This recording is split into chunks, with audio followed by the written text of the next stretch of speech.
Destiny is a massive game, and over the last 7 years, Bungie has been adding to the encyclopedia that is the lore behind this universe. Today we are going to dive through the entire story of Destiny, the major plot events summarized to get you ready for the Witch Queen expansion arriving February 22nd. So whether you are a new player or a seasoned Destiny vet, get your jump ship ready for takeoff as we begin to tell the tale of this epic journey.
Millions of years ago, an alien race known as the Hive would form from the Proto-Hive.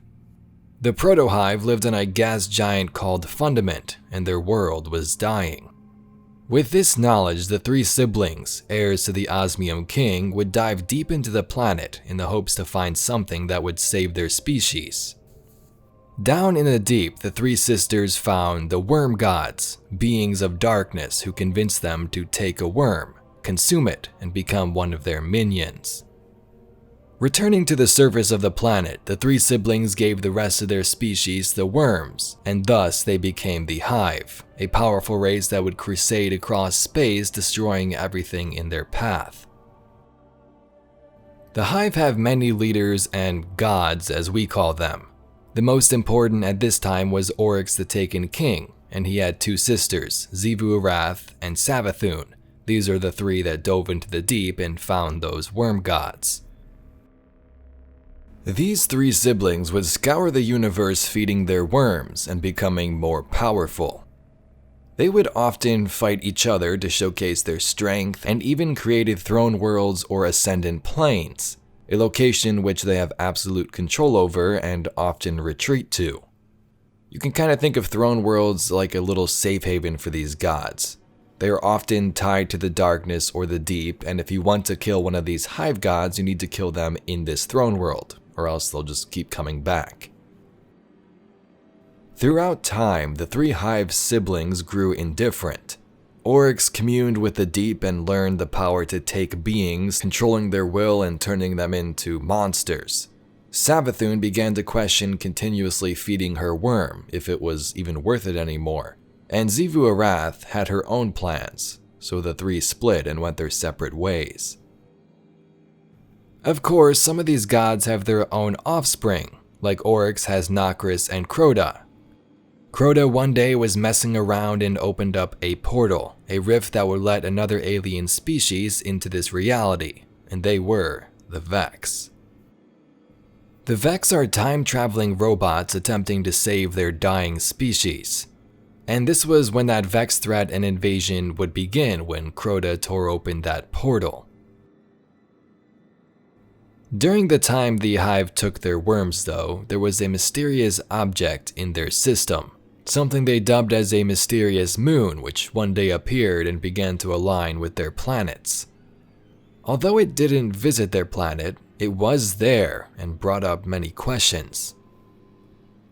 This giant moon would visit or travel to other worlds though, and not just near the Hive.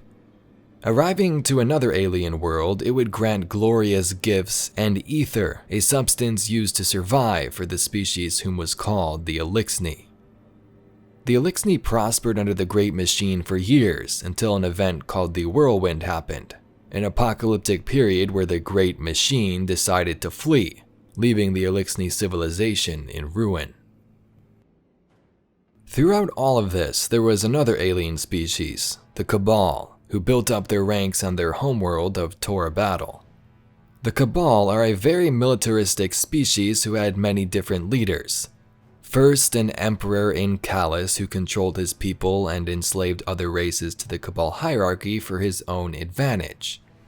After a coup, Gaul would become the new head honcho, a ruthless albino-looking Cabal that wanted revenge for his depressing upbringing. Everyone thought that Gaul was different and didn't have what it takes, but he now led an army of space turtle rhino creatures who began their conquest through space, swallowing planets whole and capturing many worlds. Pre-Golden Age.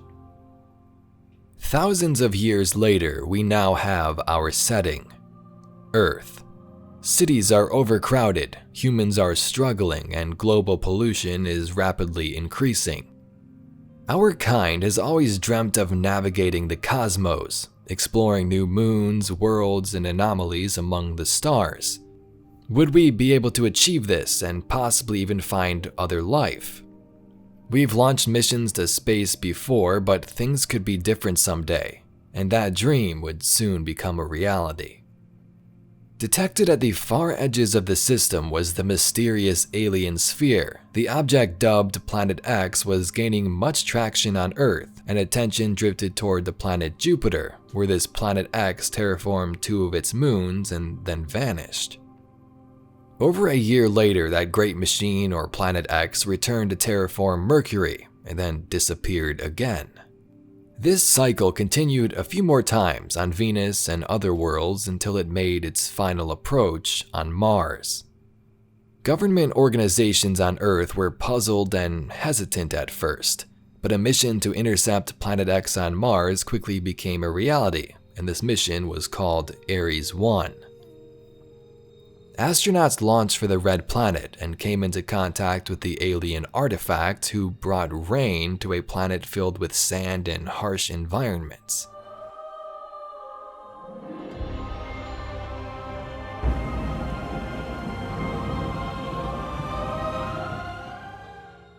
One of these astronauts is responsible for naming Planet X, saying it seemed to move with a purpose, and so they called it the Traveler. The Golden Age. The Traveler brought a golden age to humanity, terraforming our home, helping us learn new technology, and most importantly, traveling across space. That dream is now our reality. The Golden Age was a time of triumph for the human race, building entire cities in no time thanks to nano-replicating technology in Siva, starships to travel to other worlds, and even establishing homes and bases on those worlds. If you really dive deep into it, the list goes on, and this was the greatest achievement we've ever established. But of course, as all good things go, sometimes they have to come to an end, and so did this Golden Age. The Traveler's ancient enemy, the Darkness, had found us.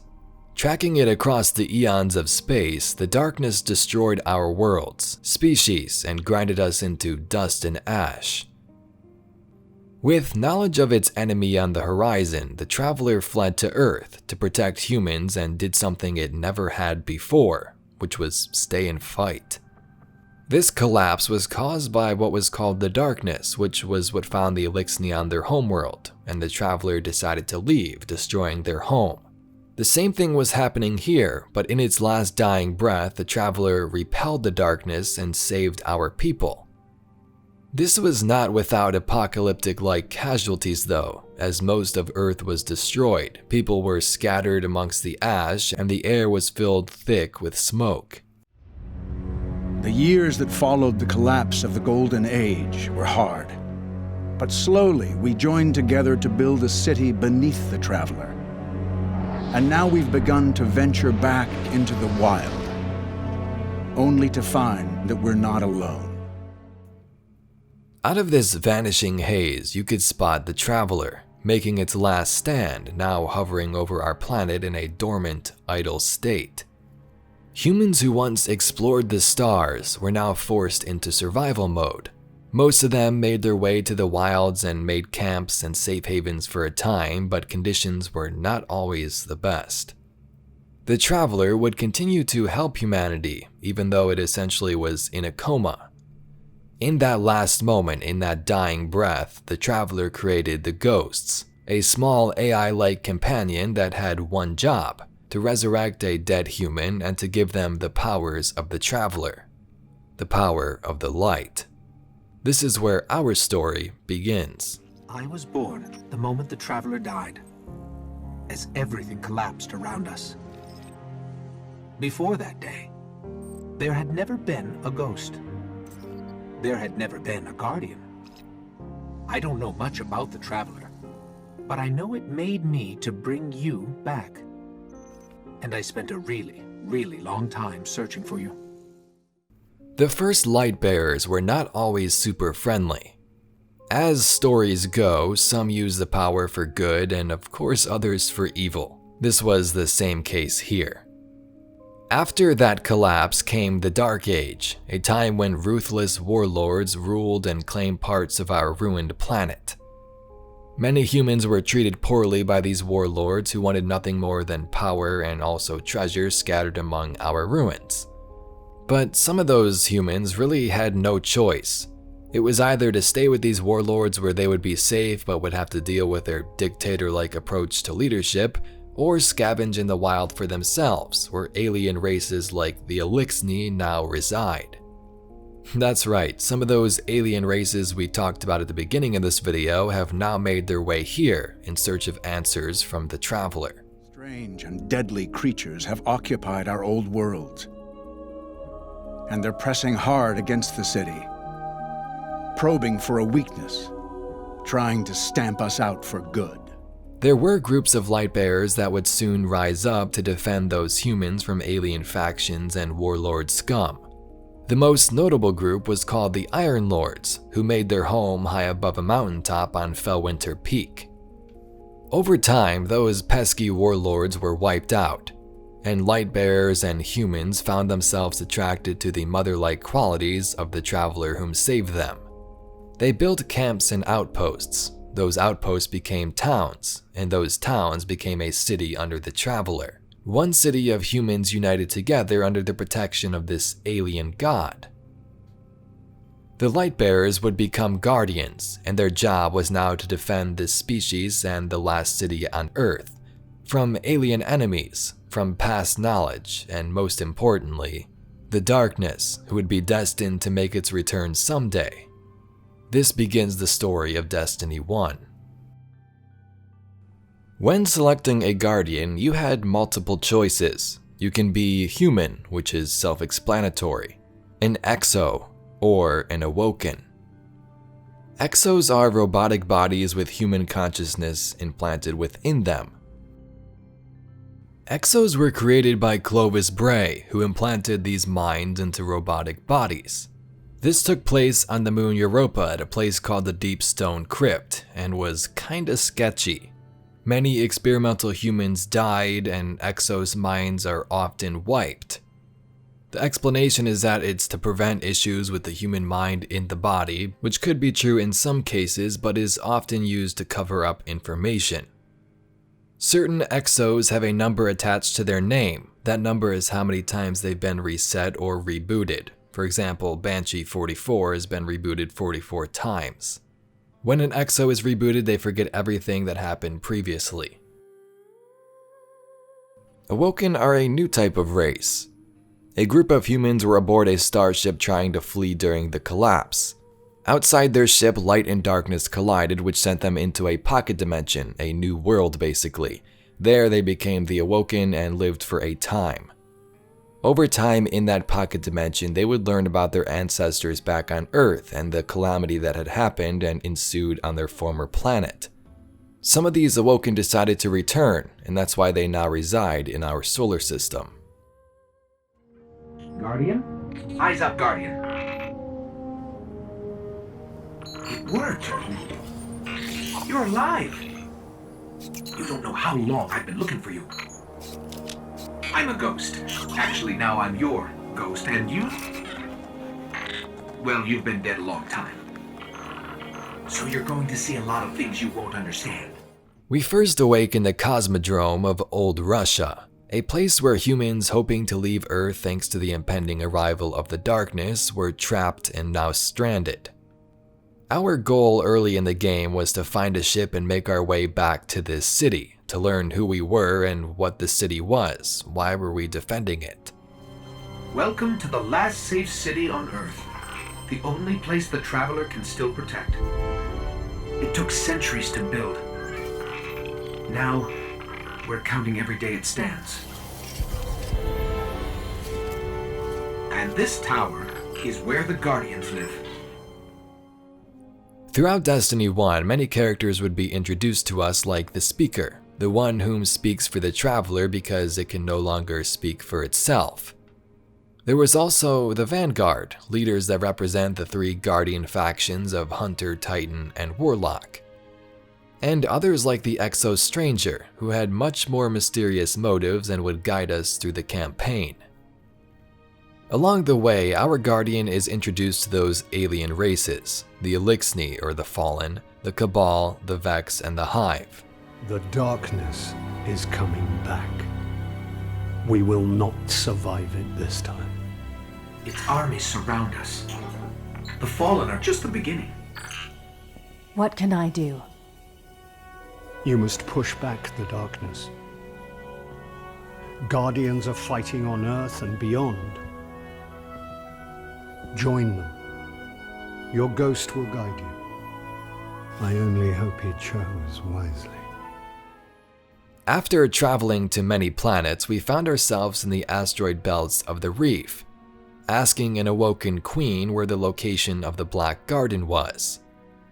Throughout Destiny 1's missions, we learned of this place called the Black Garden, which housed the Black Heart, the entity which was said to be at the center of the Traveler's comatose state, the heart of this darkness. Have you heard of the Black Garden? We've heard the legends. The greatest threat to us all lies there, where these machines are born. Find the Black Garden, rip out its heart, only then will your Traveler begin to heal. With the help of Queen Mara and the Exo Stranger, we were able to put a stop to the Black Heart once and for all, restoring peace and some of the power to our Traveler. Think you can kill a god? Don't think I have a choice.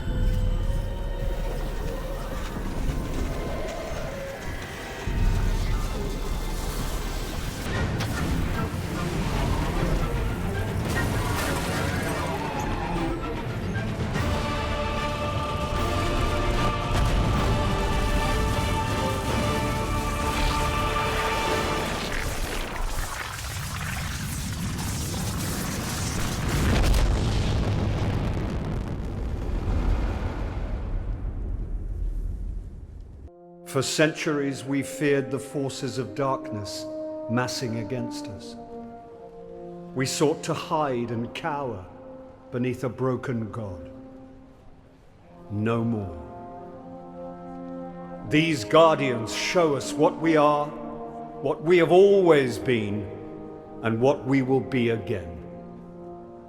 We are what remains of the light, and we will not be stamped out. I've seen terrible things born out in the darkness. Every moment brings them closer.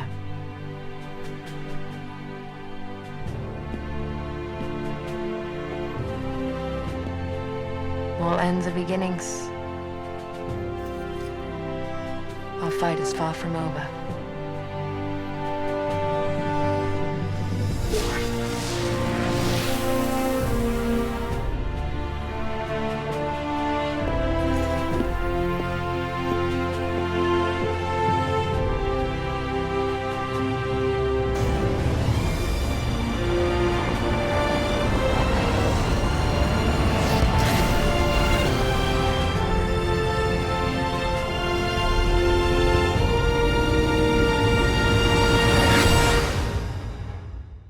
Throughout the adventures of Destiny 1, it featured different planets and moons to explore.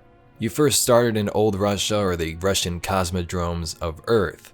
You would then travel to the moon, now infested by the Hive with lost human colonies, to Venus in Golden Age jungles and research facilities, and to Mars in buried cities now controlled by the Cabal.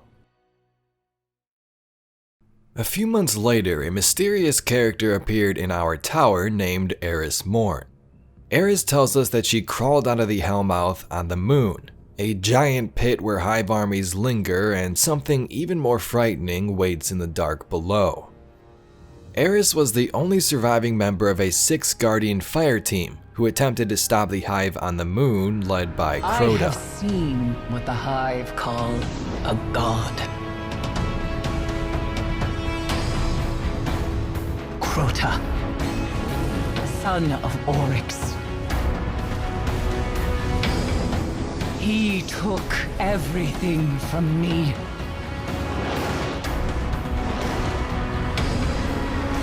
He will turn his eyes to Earth. And only a true weapon of the light can stop his wrath.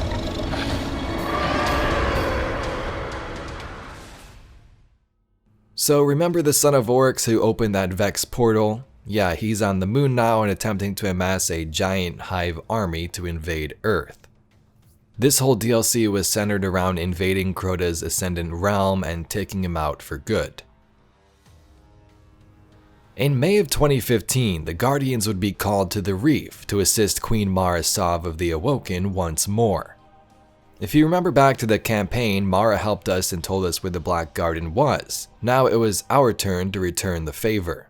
Should the Awoken ever need an ally, I will call on you. And expect you to answer. She's saying you owe us, Guardian. Queen Mara controls the Reef, a space near the asteroid belt full of derelict ships and abandoned vessels. With that line from Destiny 1's campaign in mind, now was the time to assist her. The fallen House of Wolves, whom she and the Reef was allied with, had turned on her. The fallen Calvkel Skolas, the center of this plot attempt, trying to unite all the fallen houses under one banner. So during this time in the lore, you have the Fallen, the alien species whom the Traveler left, and in our solar system, they're kind of split under their own houses. They follow different leadership, they reside in different places and have their own beliefs. In this case, with the House of Wolves, Skolas was trying to unite all of them under one banner and bring their species back to greatness. They met that mercy with betrayal. Now, they will feel my wrath.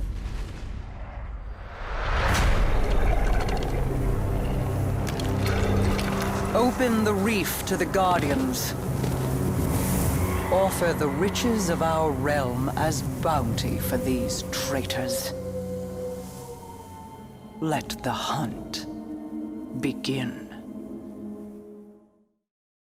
Our Guardian was sent around the system to track down wolf traders as sort of like a bounty hunter, to assist Queen Mara and to exterminate Skolas for good in the Prison of Elders, a location in the Reef where high-target criminals were stored and kept safely. In September of 2015, the Taken King expansion was released. Witnessing what we did during the Dark Below in killing Crota, his father was quite angry and was now on his way for revenge. This is Oryx the Taken King, one of the Hive gods discussed at the beginning of this video, and he was not happy with us. You slew a god. Crota. With his last breath, he reached out across the night. And now, the night has answered.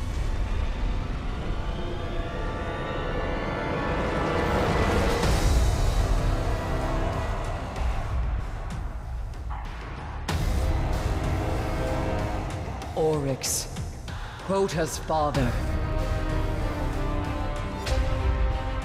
He smells the blood of his son on your hands. The campaign starts with Queen Mara and her Awoken engaging in firefights with Oryx's crew near Saturn. Although they put up a good fight, the Awoken were no match for the dreadnoughts of the Hive. Many Awoken were destroyed, including Mara, which was a part of her plan. Her brother Uldren crash-landed on Mars, and Oryx came out victorious. Commander Zavala speaks to our Guardian, saying an outbound signal was found on Phobos, which could cause a full-scale attack, so we are sent in to investigate. On this moon of Mars, we find horrifying sights of the Taken. Enemies we once fought were now twisted of their wills and turned into something new. This is where we learn of Oryx. Endure.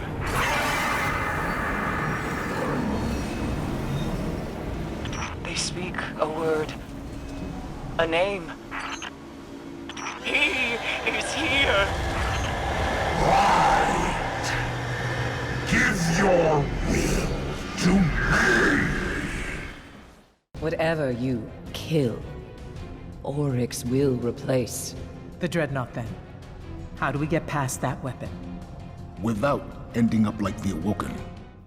Back in the city, the Vanguard has a meeting with Eris Morn, and Cade makes his way to the hangar where he and Amanda Holliday would outfit our ship with stealth tech, allowing us to infiltrate the rings of Saturn and board the Hive Dreadnought. Aboard the Dreadnought, we take part in many missions. We fight Hive, which of course are a part of Oryx's forces, but also Cabal, who have crashed one of their giant warships into the hull of the Dreadnought, attempting to neutralize this Hive threat in their own ways. Eventually, after obtaining an essence from Crota's tomb, our Guardian becomes Ascendant, allowing us to enter this portal and confront Oryx in the final story mission.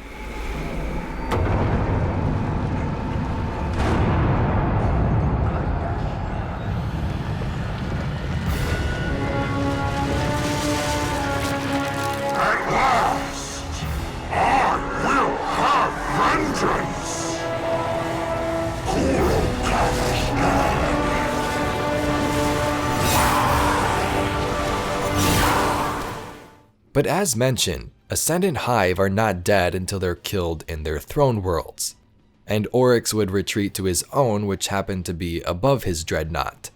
The King's Fall raid was the next step in the journey, sneaking through Hive tomb ships, war priests, and giant disgusting ogres to take out the king once and for all. In 2016, the next big adventure would begin. Long ago, the Iron Lords, the ones who helped defend early humans from those warlords, were in grave danger. Some of the lords heard of this Siva replication chamber in the Cosmodrome, technology from the Golden Age that assisted in rapid city creation and starship construction. As the lords ventured to this vault, the Warmind Rasputin, a super powerful military AI created during the Golden Age, turned against them, unleashing Siva and other forces to fight the Iron Lords. So Rasputin is pretty important, and we'll talk about him later on, but think of it as just a super powerful AI which had controls of defense systems like warsats that would rain upon planets if needed to, aerial bombardments, robots to assist him, and many more. The Iron Lords came together in search of a solution to mankind's struggles. Instead, we found Siva. We dreamt of using Siva to build starships, colonies. We would become what the Traveler always believed we could be. But something happened. Siva had been lost to time. When Temur tracked it to the Cosmodrome, we thought our quest was finally over. Siva would be ours for the taking. Rasputin responded. More than 100 Iron Lords entered the Plague Lands. Only 9 reached the replication chamber. But since we were chosen by the Traveler and our cause was just, we were certain the day would be ours. Until Siva took control. It infected our weapons, our armor. The corruption puppeted us against one another. In the end, Uldren sealed the chamber with the Iron Lords inside, rather than let Siva escape. Back to current time in 2016's expansion for Rise of Iron, we thought Siva was gone for good, but nope. Fallen Devils had found the replication chamber at Site 6 and unleashed the Siva Plague once more, converting themselves using this new technology into alien cyborgs and causing mass chaos. Arriving at Fellwinter Peak, Saladin briefs us on the situation, and we would then spend missions and the new raid in Wrath of the Machine stopping these fallen cyborgs and sealing off the replication chamber, stopping Siva once again. We need to go. We need to go very fast.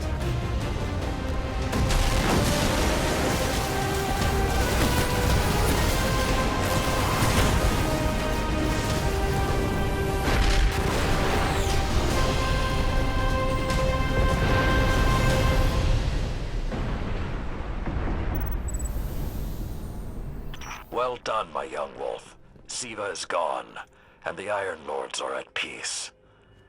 Return to the Iron Temple. You have earned your reward. During the Taken King, when we were on the Dreadnought, we fought Hive and Cabal as mentioned. We would weaken a significant amount of Cabal leadership during strikes like the Bond Brothers and other activities, stopping their advance here on the giant Hive ship. Signal's down. It was encrypted, but some of the headers are legible. This was a detailed distress signal intended for the head of the Cabal Empire. During a side mission, you learn the Cabal sent a message back to the Cabal Empire, a call for backup, and in 2017, this backup would arrive in Destiny 2. The sky would begin to darken along the walls of the city. Satellite feeds were cut off and comms channels closed across the networks. As the Vanguard leaders pondered the cause of this anomaly, Cabal warships began to pour in and to invade our city. That backup from the Taken King's call had finally arrived, led by Dominus Gaul, that albino Cabal leader. The Cabal caged the Traveler with a giant light-suppressing device, cutting off the power of the light to the Guardians and crippling our great advantages. Many humans died during this event. The city went up in flames and the speaker was also abducted. Welcome to a world without light.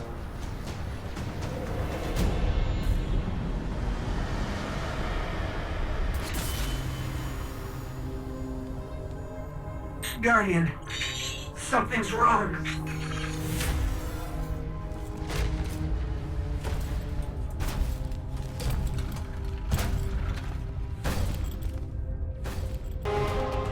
Your kind never deserved the power you were given. I am Gaul, and your light is mine.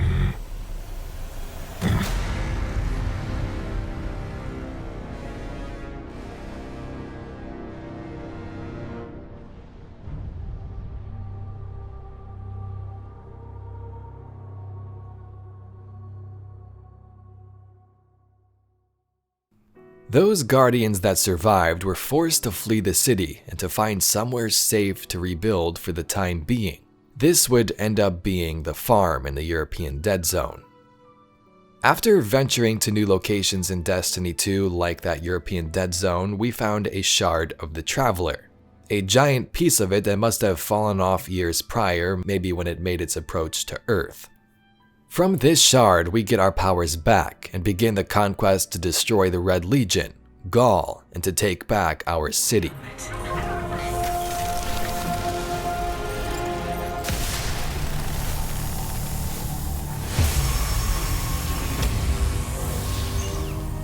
Do you feel it?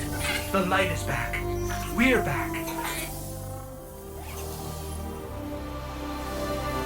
Eyes out, Guardian.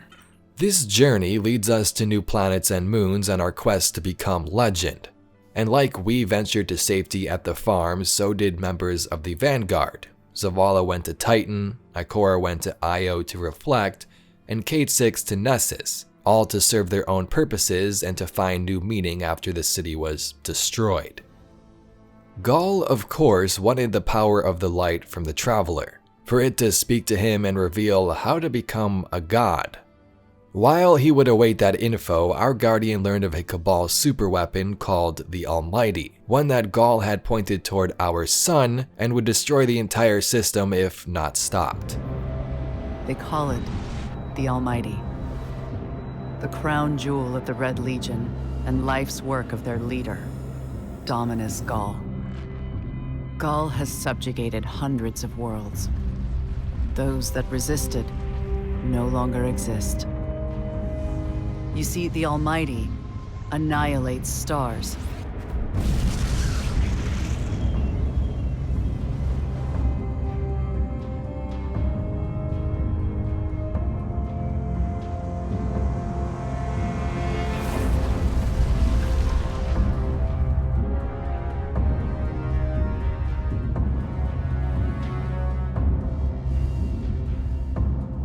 Nothing and no one survives Gaul's ambition. What he wants is the Traveler and its light. As for the Almighty, it's now pointed at our sun. In short, sir, the war's over, and we've lost. After visiting those worlds and reconnecting with the Vanguard, we would convince them to reunite and come back to the city, that we can still save things, our home can still be salvaged.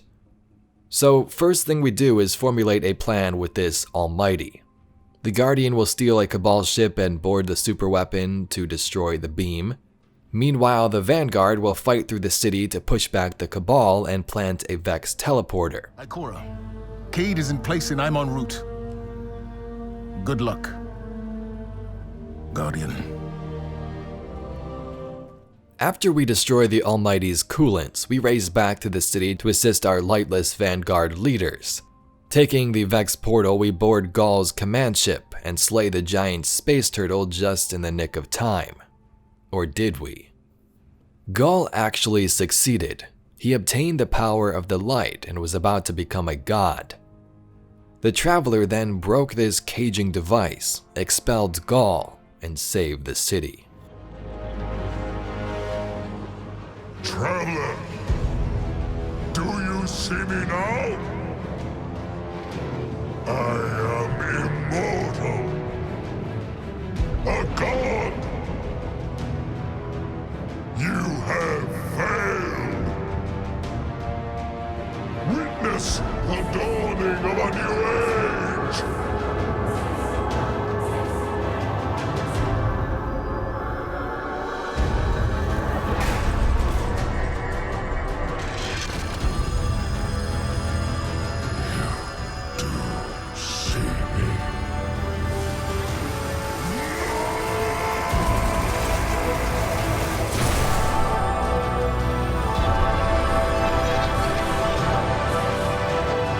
The Red War was finally over, the main part of it anyway.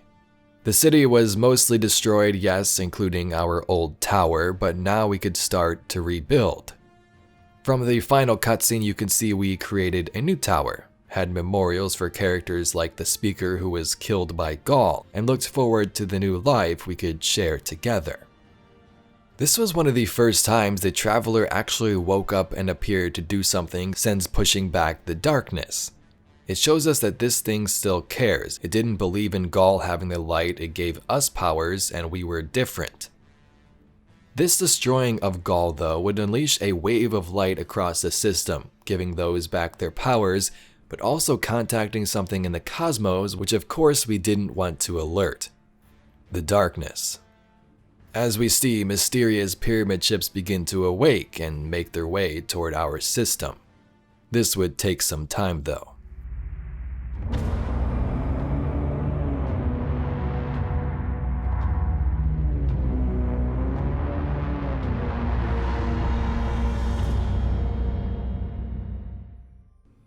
Destiny 2 featured some new locations at the start. You had Earth, the European Dead Zone, Nessus, a Vex machine planetoid where humans crash-landed aboard a colony ship, Titan, a moon of Saturn and home to Golden Age rigs of the New Pacific Arcology, and Io, moon of Jupiter and last place the Traveler visited in our solar system before the collapse when it retreated to Earth.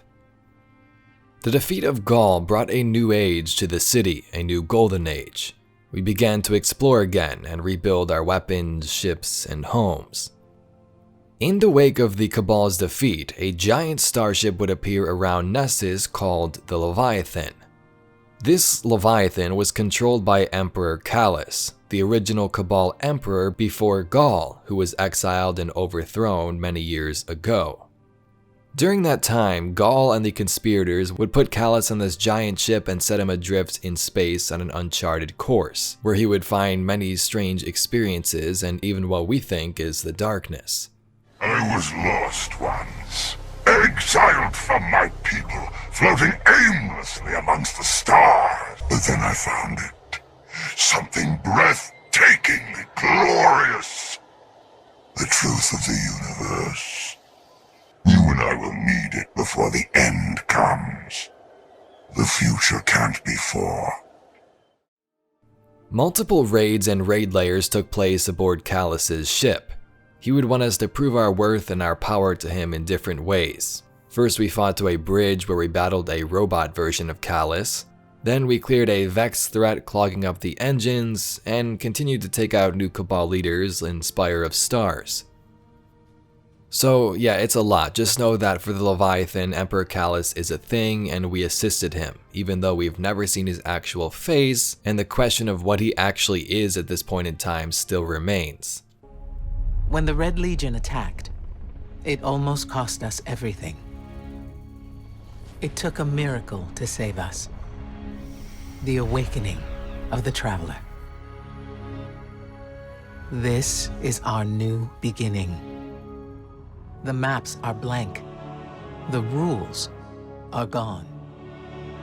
All we know is we must become more than what we were. This small corner of the cosmos is the only place that is forever ours. And the universe watches us with envious eyes. We've proven we can fight threats from beyond the stars. But now there are things stirring beneath our feet, provoked by the Traveler's light. Our war is just beginning. As the city would begin to rebuild after the Red War, something strange started to happen on Mercury. When the Traveler first visited the solar system, it terraformed Mercury into this, a beautiful garden world. But as the collapse happened, the Vex would soon convert this planet to a machine world within days, now looking like this. So after the Red War, an ancient portal has opened here, and a legendary guardian would need our help once more. This is Osiris. Osiris was the first Warlock Vanguard leader, the position Ikora Rey currently has, but he was exiled a long time ago as he began to study the Vex too deeply. On Mercury, Osiris would study the Infinite Forest, a Vex machine built in the center of the planet that would simulate alternate realities. Realities where the Vex would experiment many different ways to find an outcome where they would win. Receiving a distress call from Osiris, Ikora sends out our Guardian into the Infinite Forest to find Osiris and to avert this dark future. He was the only Vanguard commander ever exiled from the city. And the man who taught me what it means to be a warlock.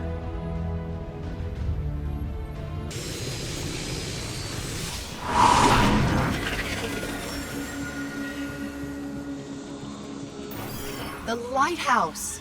This is what Osiris saw. Neither light nor darkness exists anymore.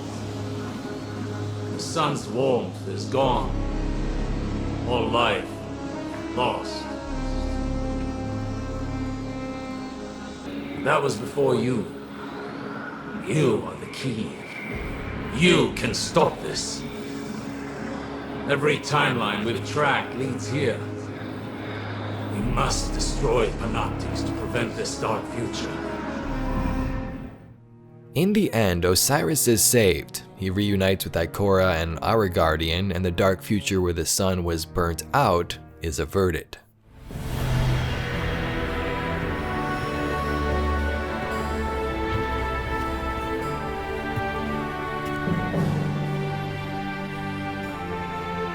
Vex's mind is destroyed, and the path to their dark future is gone with it.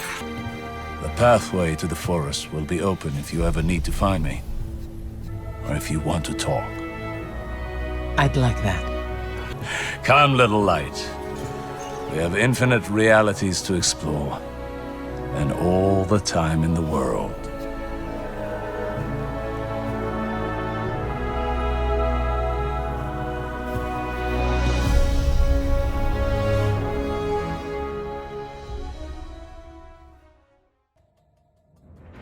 The Warmind expansion shifted the focus toward a new character in Anna Bray, whose father was responsible for creating the Clovis Bray Corporation, the company that built the Warmind Rasputin and also created the Exos. As the polar ice caps begin to thaw around Mars, Rasputin's core was now exposed. Oh, and also a Hive army who had been frozen in the ice for a very long time.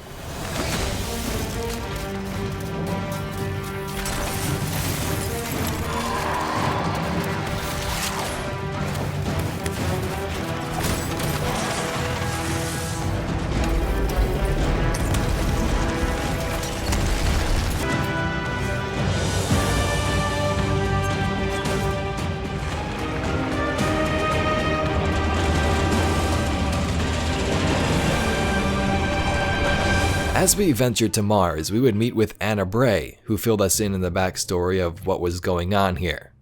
One of the Hive worm gods, Zol, was leading this new Hive army on Mars and was frozen previously under the surface. Aiding Zol in his Hive conquest was also Nokris, the other son of Oryx and brother to Crota, who was more of an outcast, now pledging his loyalty to the worm gods instead of following his father Oryx's ways. With the help of Anna Bray, we scour Mars for clues on what to do next. We make our way to the core of Rasputin, but Zavala tells us that we shouldn't mess with the Warmind, that it's Vanguard territory. I have every right. You don't understand the connection I share with Rasputin.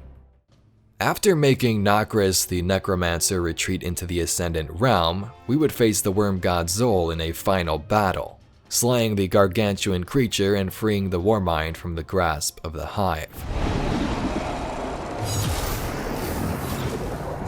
I can't believe it. You did it! You took down a worm god! We all did. The Bray family shaped me to be an all-seeing savior, while your Vanguard sought to wield me as a primitive weapon. But today, that ends. And I define the reality of my own existence.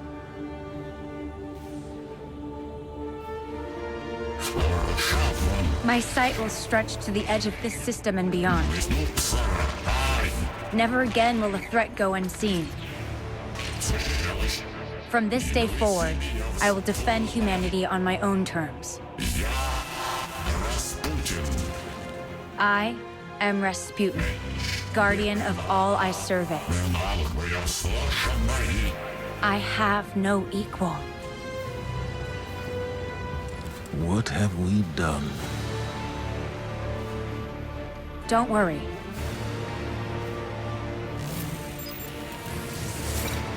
We've got this.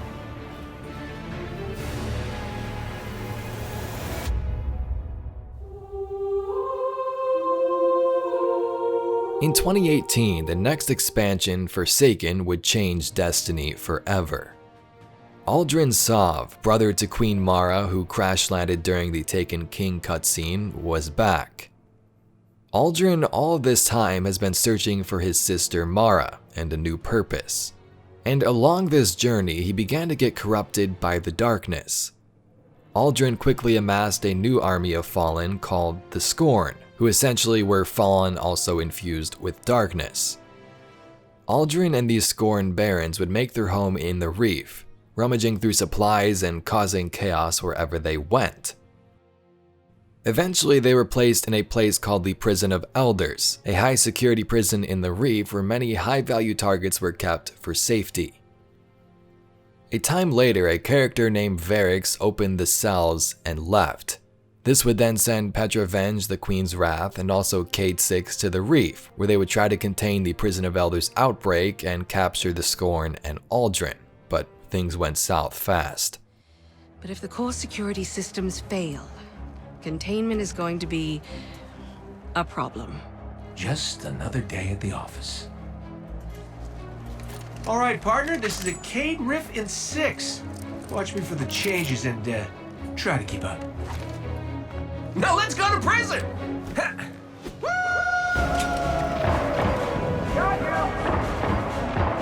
you! These pirates and Uldren had escaped from the Prison of Elders along with other targets and were causing massive havoc among the Reef. Our journey in the expansion begins when we're called in to assist Cade in his efforts, but the worst was yet to come. Cade 6 was killed by Uldren Sav. He and his barons escaped. You, my man. This is going to hurt. A lot.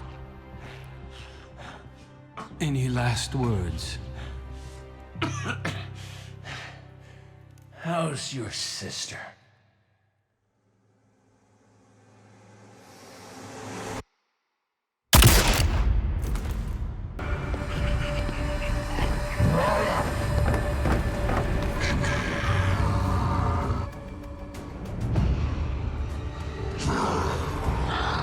He didn't feel a thing.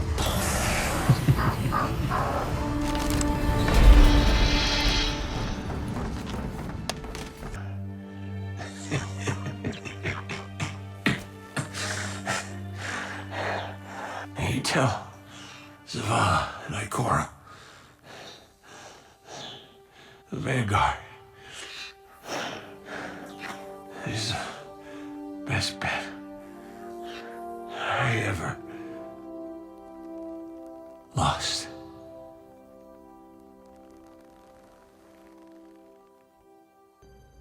We should have been there.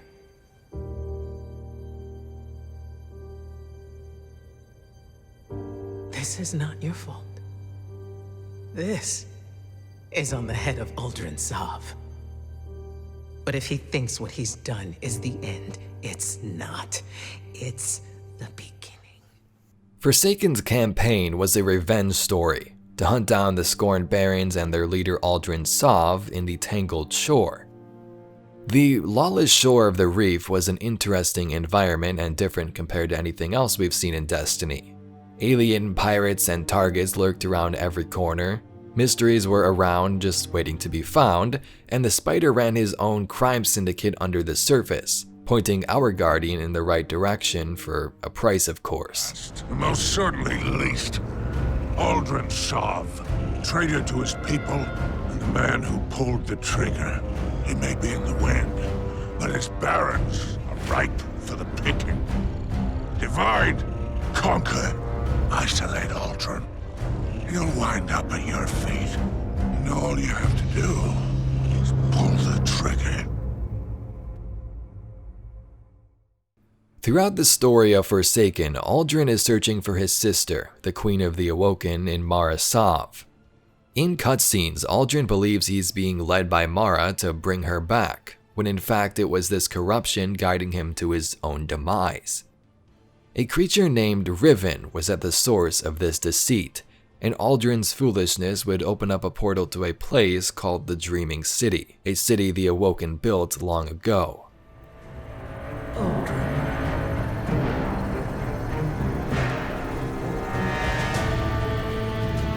You brave, devoted, pathetic fool. Thank you.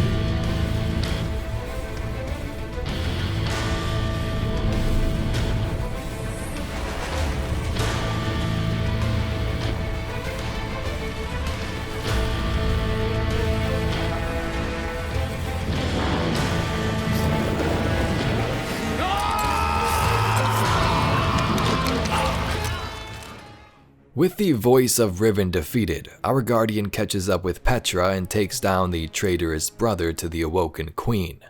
What would the notorious Cade 6 do? You have his gun. Seems you get the last word. Everything I did for her. Funny. The line between light and dark is so very thin. Do you know which side you're on?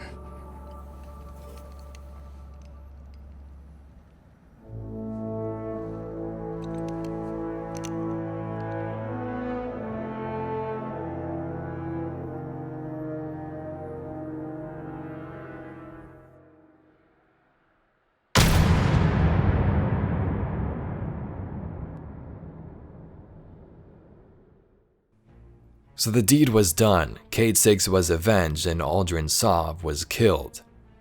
The Tangled Shore was the main destination for Forsaken's campaign, but with this portal opened in the final mission, the Dreaming City presented new and dangerous opportunities. This Dreaming City was created by the Awoken shortly after they came back into the solar system.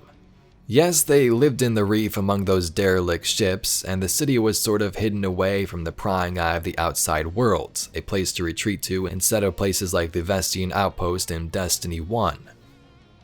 Mara and her Techians, or Tech Witches with magical powers, constructed this city from the ground up. The Oracle, the Blind Well, the Gardens, and even Eleusinia, Mara's own throne world. Before she went to war, Queen Mara left me with 3 orders. Protect our people, hide our secrets, believe in the plan. I have protected, I have hidden, I have believed. Now I want answers. I want to know what drove Uldren to madness. I want to kill whatever evil has crept into the Dreaming City. Also found in the Dreaming City around its creation were creatures called Ahamkara, dragon-like entities that granted wishes and were also shapeshifters, able to transform into different sizes and forms. When the city was being constructed, Brother Uldren brought Queen Mara a gift in one of these Ahamkara, and she named it Riven. Riven helped Mara construct the Dreaming City and was a secret power she would hold on to for many years. During the Battle of Saturn, Mara knew that she was going to die, but she had that Ascendant Plane or Throne World in Eleusinia, so she knew she would be fine. In the aftermath of that defeat though, Oryx would storm through Mara's Throne World, taking everything and blazing a path to the Dreaming City, where he also partially took Riven. Back to current time after Forsaken's campaign, Mara and Petra sent the Guardians into the city to destroy Riven as she had been corrupted. We were successful, but what we didn't know is that this would unleash a curse, one last wish made by an evil sister. Riven, the last known Ahamkara, a creature of immense power and cunning. The Guardians killed Riven and ripped out her heart. But Ahamkara transcend death. They can transform desire into reality, even when they are nothing but bone and dust. I should have known that Riven would grant one last wish, one last curse. Now the Dreaming City has been taken. I opened the gates. I ordered the attack. I should have known.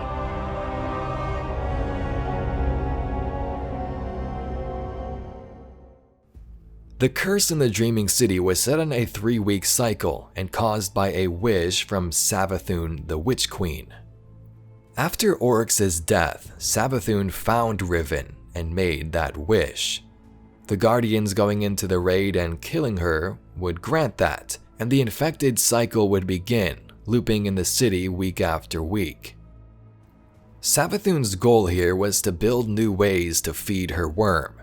Instead of killing over and over to feed the worm, she would resort to feeding her worm by deception. Her cunning nature would surely help with that, and now that her brother, the powerful one Oryx, was dead, it was her turn to step up. The goal with this wish and curse was for Savathun to find a way to invade the Awoken homeworld, a dimension where time passed way faster than it did here, meaning she would become super powerful in a short amount of time. As for our Guardian, this meant continuously stopping this curse or Savathun would win.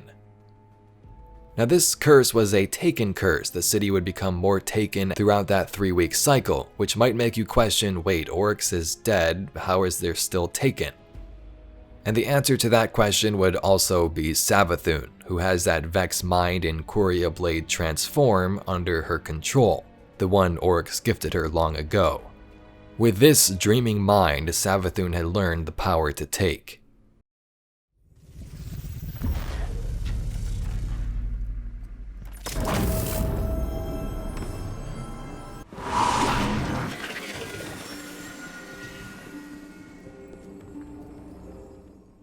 Week after week in Forsaken, we would also be brought to the Queen's court to reunite with Marsov, who was alive, and to learn more unanswered secrets. Mara knew that we killed Uldren, she knew about the Darkness, and also had meetings with groups like the Nine. It was during these meetings months later that a huge plot twist had occurred.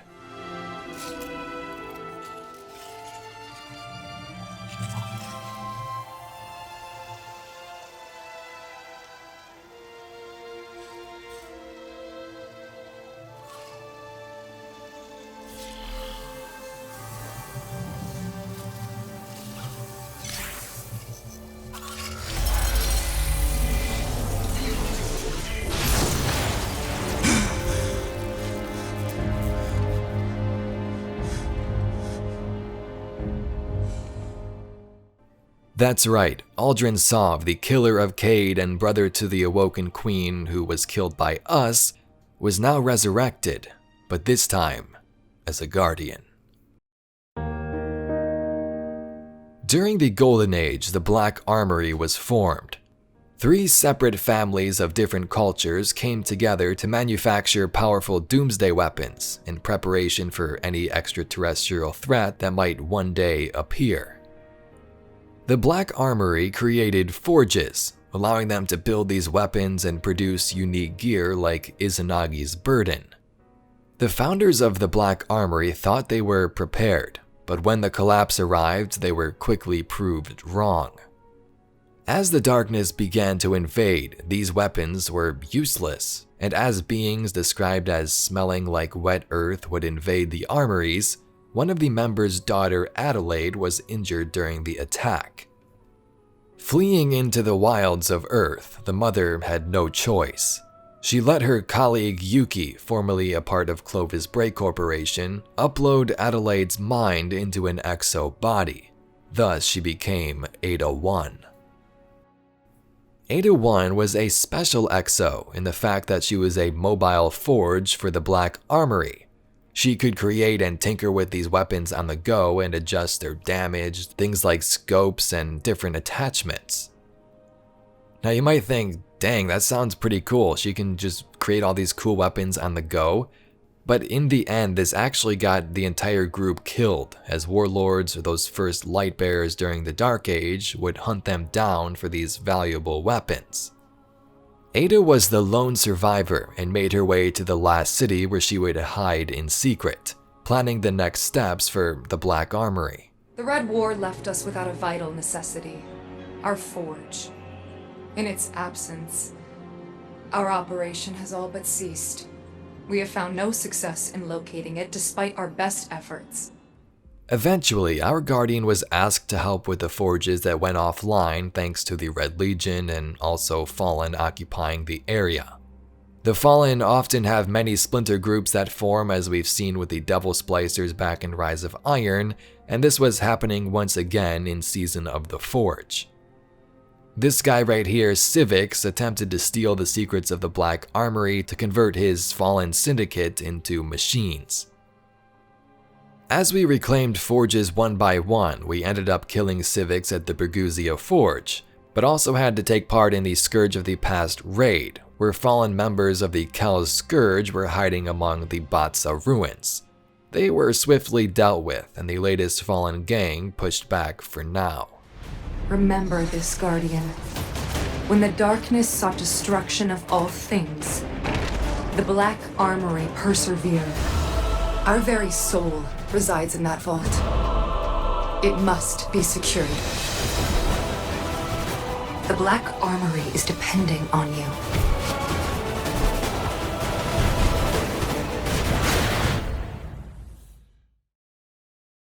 Back in Forsaken, a new character appeared named the Drifter.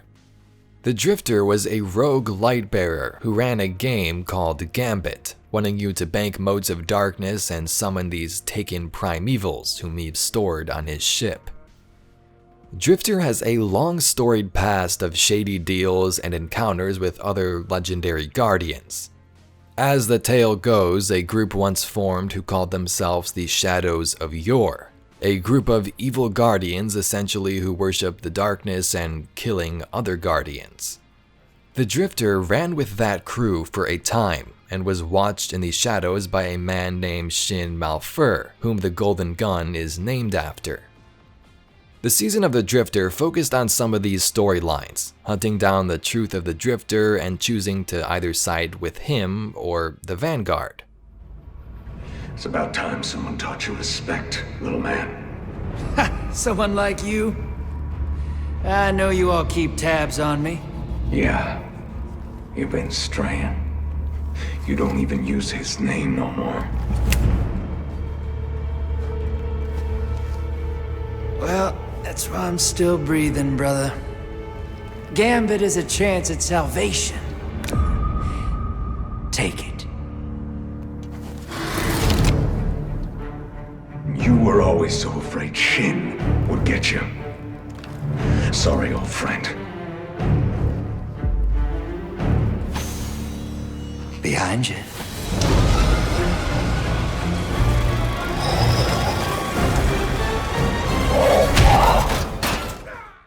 Drifter also had some deals in the past with a group called the Nine. Now, I'd probably give you an even bigger headache if you think too much about this one, but here's a quick summary of what or who the Nine are with the knowledge we have.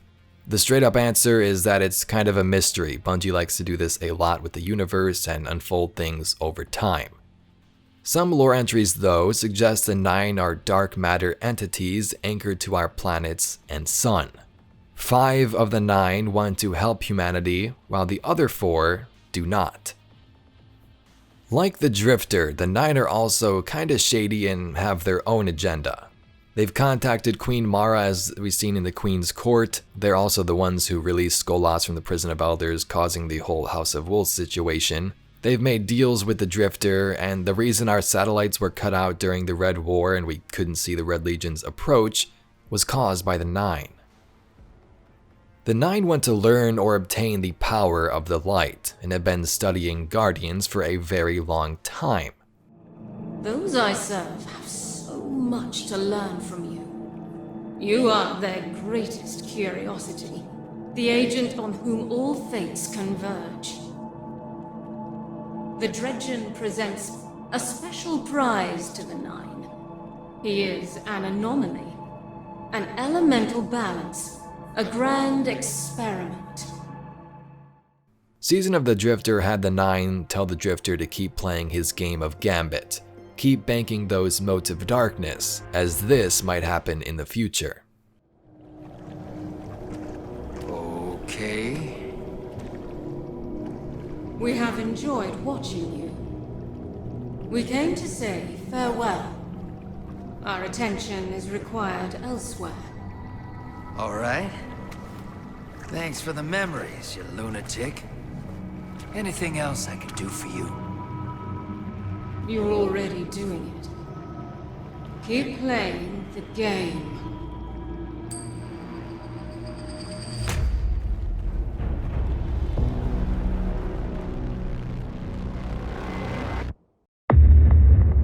A few months later, we would return to Emperor Calus's Leviathan.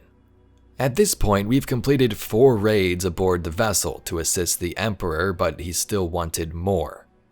Open to the Guardians now was the Menagerie, an activity aboard that pitted us Guardians against different alien races that Calus captured over the years. This was one for us to get some cool gear and prove once more to Calus that we were valuable, but also just for his enjoyment. The Menagerie wasn't the only reason we came back to the Leviathan though. Calus had plans to control the Hive, and as you can assume, that of course wouldn't go well. Calus sent some of his crew to retrieve a Hive artifact called the Crown of Sorrow. With it, perhaps he could command and civilize the Hive on board his ship and control them. But nope, the infection broke out and we had to jump into the Crown of Sorrow raid.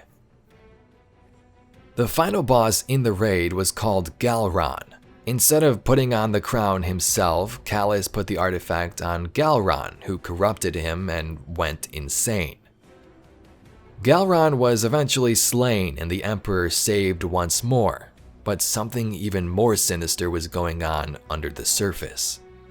This Crown of Sorrow was planted by one of the Hive gods, Savathun, sister to Oryx the Taken King, who caused all that havoc in the Dreaming City.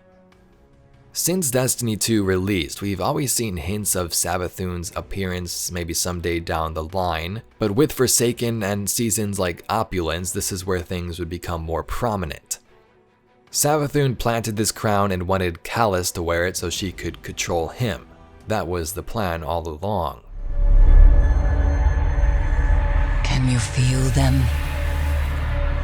I can still hear their voices.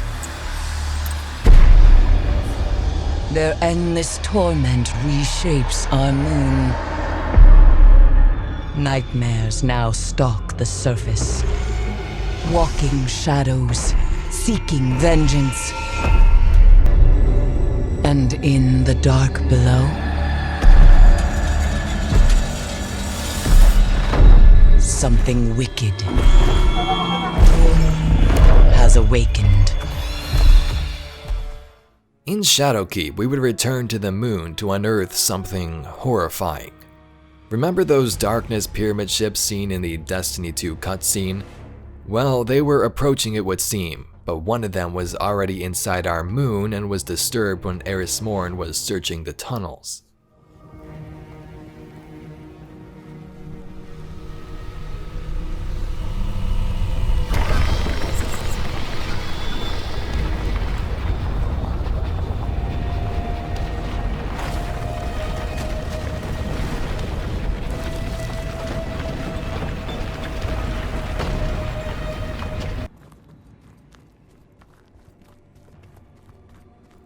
The pyramid is waiting.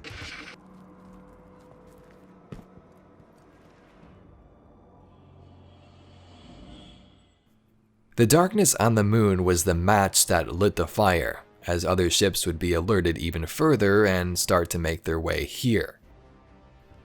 On the moon, remaining broods of Oryx and Crota would linger, and Savathun, wanting them gone, made a deal with those broods. Savathun basically said, hey, build this giant scarlet keep and I'll give you some new forces and resurrect one of your powerful enemies that had died previously.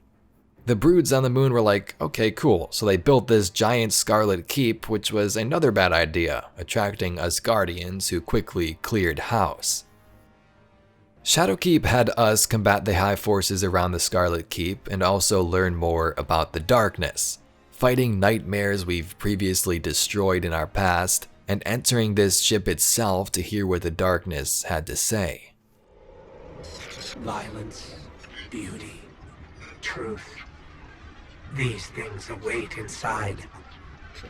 There's no turning back now.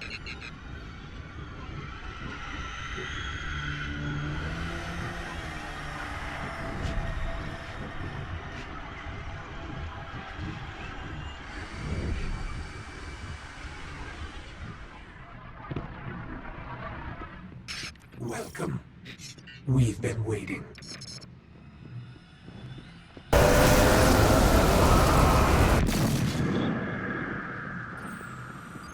The Red War saw so many lives lost.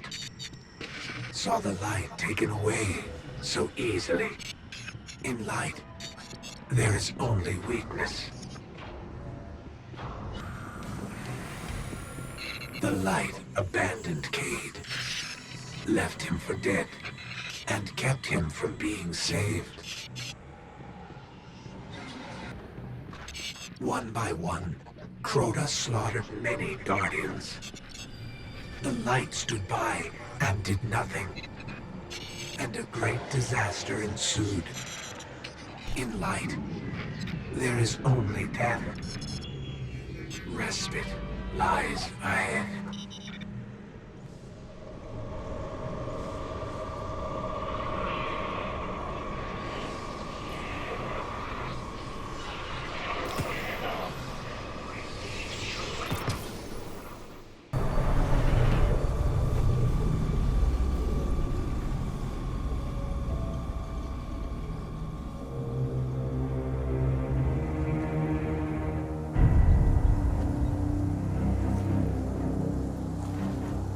You made it.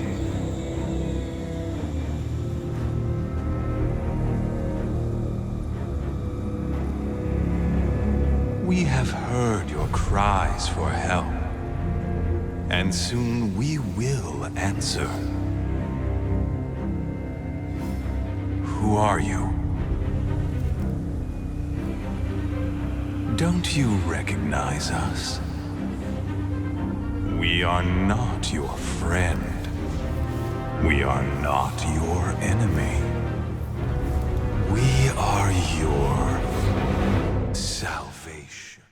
Shadowkeep's accompanying season was called Season of the Undying, and it would involve the Vex, who would flock to the moon, and also the Black Garden, attracted to the secrets of the darkness. We say that the Black Garden is the birthplace of the Vex. But it was not the beginning. It was the reason. The life in the garden called out a question. The Vex are the answer. They will do anything to protect the garden. In these things, there is symmetry. The gateways have opened. The Vex are coming. The Vex have always been connected to the Black Garden. In seasonal content, we would invade, take part in a new activity, and destroy the Undying Mind. Also present in the Garden of Salvation raid was the Sanctified Mind, which also took place in that mysterious garden. After the events of Curse of Osiris, Osiris and Drifter constructed a device called the Sundial on Mercury, basically a time travel device. Remnants of the Red Legion, led by Scion Flare's super powerful Scions, jumped at this new time travel opportunity. What if they could travel back in time and change the outcome of the Red War? That was their plan, at least. They have scoured the system, searching for salvation. Instead, they found my failed experiment, the Sundial prototype. It is a means to walk the corridors of time. Now time is broken on Mercury, fractured by the Legion into countless realities. They intend to write a new history, a new ending to the Red War. Show them history is written by the victors. You might ask yourself, why would Osiris make such a device? Did he even think this through? We knew that enemies would probably try to take the thing over and use it for their own advantage. What the heck was the plan? Well, in Season of the Dawn, this sundial also served another purpose. Osiris wanted to rescue Saint 14, a legendary Titan and former Titan Vanguard leader before Zavala, who had died in the past and the Infinite Forest. Osiris and Saint 14 are lovers, and Dawn would have our Guardians stop the Red Legion in the Sundial and return to past Mercury to bring back Saint 14 to the tower.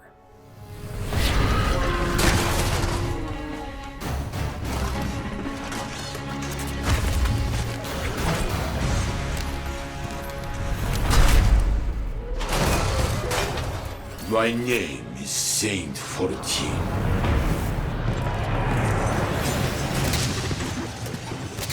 They call me the greatest titan who ever lived. But I would be dead if not for you.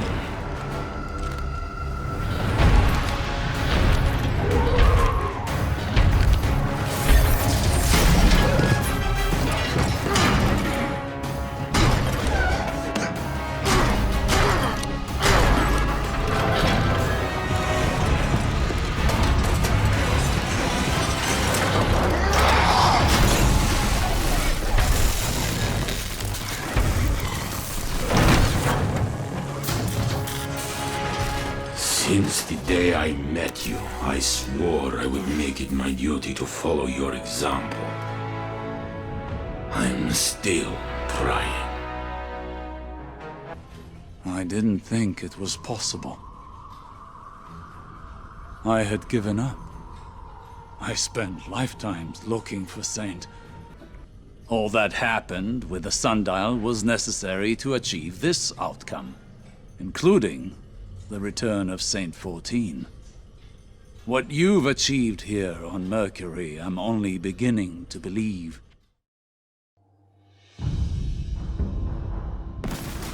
Two years ago, the Warmind Rasputin helped humanity defeat the Hive on the Martian frontier. On that day, it swore to protect us.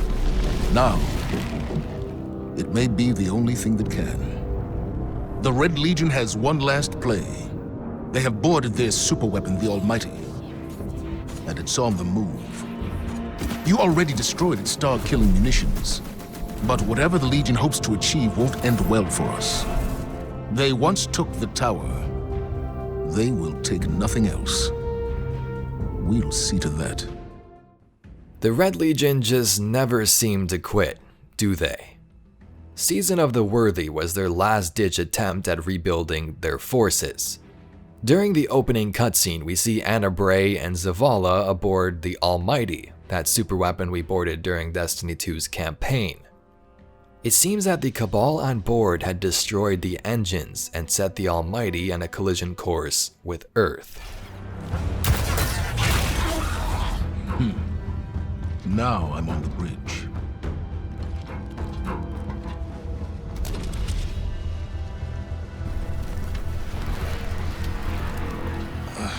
They've destroyed the ship's navigation system. We're a dead stick. None of this makes any sense. No nav, no engine, no way to steer or change course. It's like they want this thing to drift off into space forever. Not forever. Worthy would then have us team up with Zavala and Anna to arm the Warmind Rasputin to stop this Almighty. Now, as you can imagine, this Almighty ship is pretty huge, so we'd likely need tons of defenses and bombs perhaps to steer the thing away from Earth.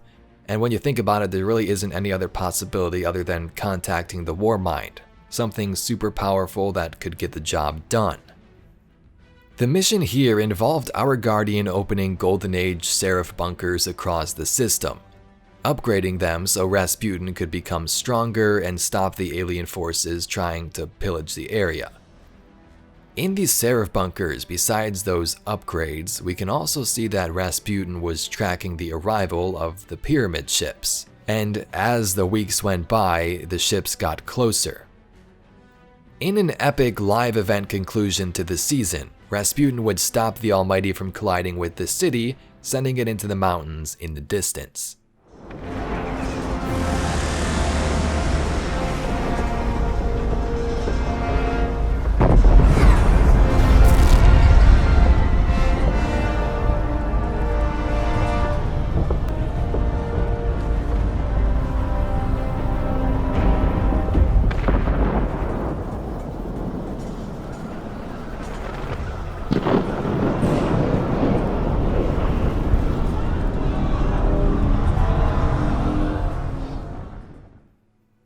So that thing we just talked about Rasputin being super powerful, about arming him with all these weapons and bombs, Yeah, about that. At the beginning of the next season, the season of the arrivals, the pyramid ships had finally arrived. 4 of them halting over some of our worlds: Io, Mars, Mercury, and Titan. These pyramids had immediate effects as seen on Mars with the Warmind, who went dark and was shut down.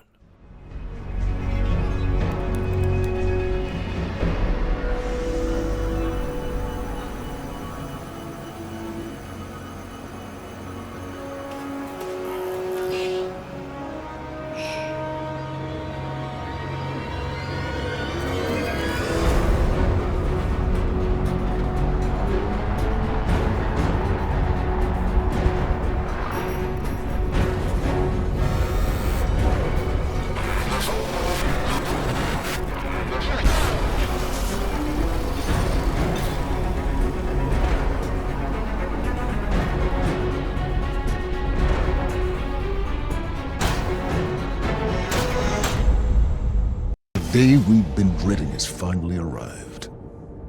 The darkness is here. We need boots on the ground on Io, recon. There's a pyramid. It's already disabled Rasputin. I'd lean on Eris's expertise, but we haven't been able to reach her. We both know what that means. Eris is our best chance at understanding what we're up against. I need her at the tower. She's too valuable an asset to... Find her, Guardian. Bring her home. Anna was able to salvage what she could of Rasputin and place those parts of him into an encoded engram, boarded her ship with an empty exo-chassis, and flew to the city. On Io, a tree of silver wings was seen where the Traveler once was, and it was here where we learned the darkness was trying to speak with us. What did you find? It found me. The darkness reached out, but something interferes. Its messages to us are being defaced. Defaced? By the witch sister of the taken King Oryx. Savathun. Your obsession gives her power. No. She feeds on denial, ignorance. The Guardian has discovered a means to circumvent her. A seed of silver wings. Eris? If the darkness reaches out, we must reach back. I will not sanction this. We are beyond sanctions. It is here. I will return to Io. If we cannot determine what the darkness seeks, we will find ourselves on the verge of a second collapse. Perhaps that is what Savathun wants. Another threat was also present during this time: Savathun's forces and Nokris, who now allied with the Witch Queen. Savathun was here to intervene with our attempts to reach out or listen to what the darkness had to say. Nokris was also a Hive necromancer able to resurrect dead beings, so it makes sense that Savathun would want him under her command. Over the years, Savathun had always used the power of the darkness, but soon that may change. Some of the Witch Queen's forces began to notice this and questioned her leadership, and for this reason, she vanished for a time. At the end of the season, we defeat Nokris and finally get to hear what the darkness was trying to say. It is reforming, healing its wounds.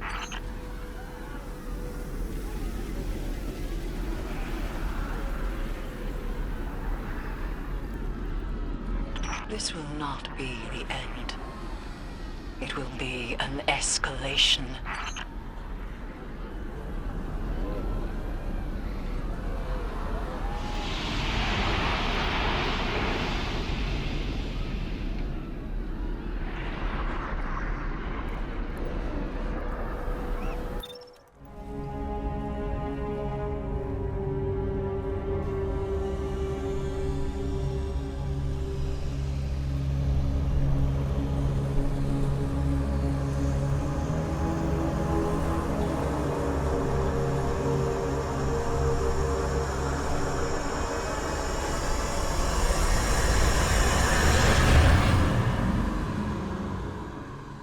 you see, it is as we once said. In light, there is only weakness, only failure, only death. But where the light takes, the dark gives. No longer will you be a pawn. No longer will you watch the lives of those you care for be lost. Remember, in darkness there is only strength, only victory, only life. Ancient power awaits you on Europa. People of the last city, humanity has endured a devastating blow. Vanguard scouts have confirmed that Io, Mars, Titan, and Mercury have disappeared.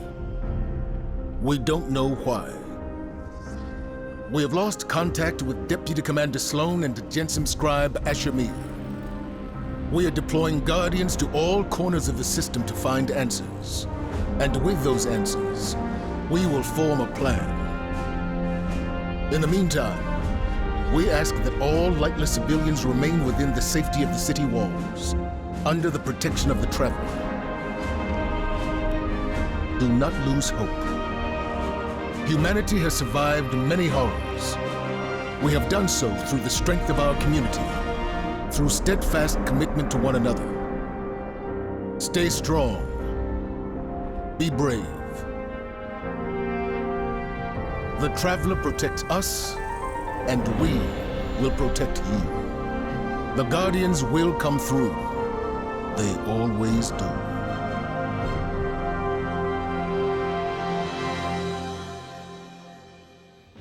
In December of 2020, we went beyond the light. A new group of Fallen, the House of Salvation, had made themselves home on the icy tundras of the moon Europa. Led by Aramis, the Fallen had acquired the power of the darkness called Stasis, and wanted revenge on the Traveler for leaving their species in darkness back on the homeworld of Rees. For centuries we have been bound by them, servants to the so-called Great Machine. We even built idols in its image. We have become pawns of our own devices. No longer.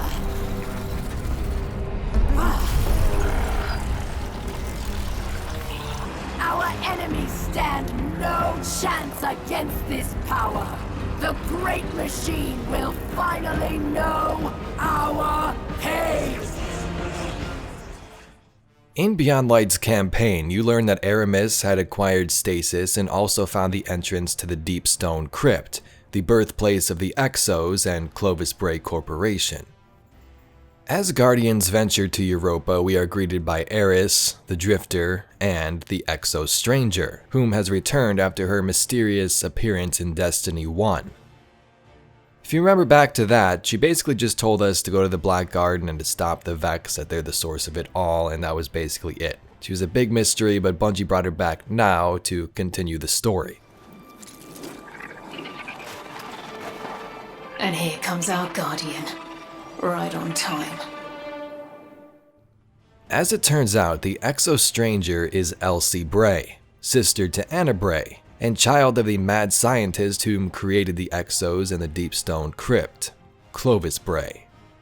So yeah, that might be a lot, but the Exo Stranger has seen alternate timelines where the darkness has won. Alternate timelines where people like Anna are evil, and she was here to make sure that those timelines didn't become a reality. I owe you an explanation for all this.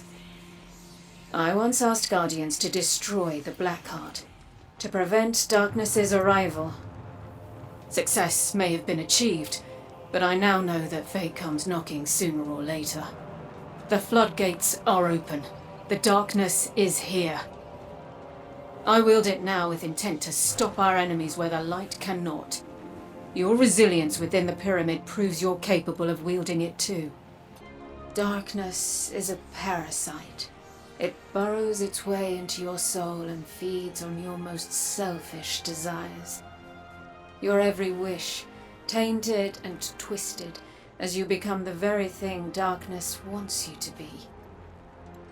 In that world, there is no future for any of us. I have witnessed this firsthand. I refuse to let it happen again. Also alongside the stranger and helping us here on Europa was a friendly Eliksni named Varix. Now we haven't spoken about Varix too much. Back in Destiny 1 he actually would assist Queen Mara-Sov, and then once everything went south and the Battle of Saturn happened, Varix kind of left for a bit and managed the Prison of Elders. He was the one who basically had enough and released all the prisoners from the Prison of Elders and wanted to become a Kel or leader himself. At the beginning of Beyond Light we find Varix on Europa, and he, having background knowledge on Aramis and the Fallen, is pretty helpful. She is Aramis, ship stealer, a new Kel of Kells, unifier of the houses, and she seeks to build an army of Eliksni, powered by darkness. If she is not stopped, she will destroy us all.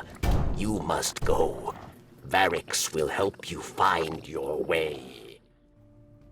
Guiding us through these cities of Europa would be Varix and the Exo Stranger, who encourages us to wield the power of the darkness in stasis, that it was the only way to stop Aramis, so we do. During the last mission, we used this power to our advantage and realized that this may have been inside us this whole time. Are the light and the dark that much different? And Guardian, I understand what you're doing, fighting fire with fire. But the darkness is not our friend. The darkness caused the collapse. By all accounts, it seeks to cause another. Don't let it lead you away from the light. The city needs you. I need you.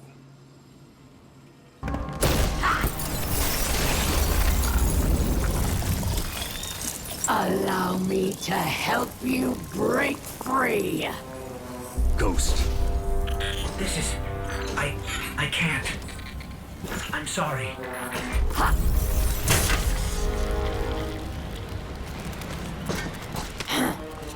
Look what I've done for you. No more light.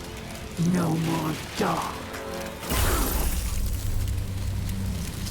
Look within. Focus your power. How interesting.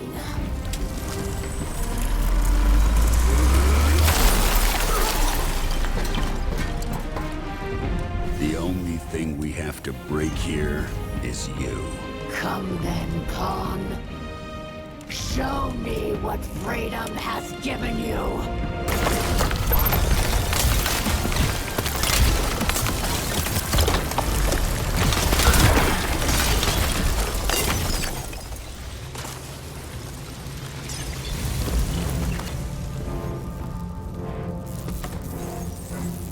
It will not end this way. It can't. What?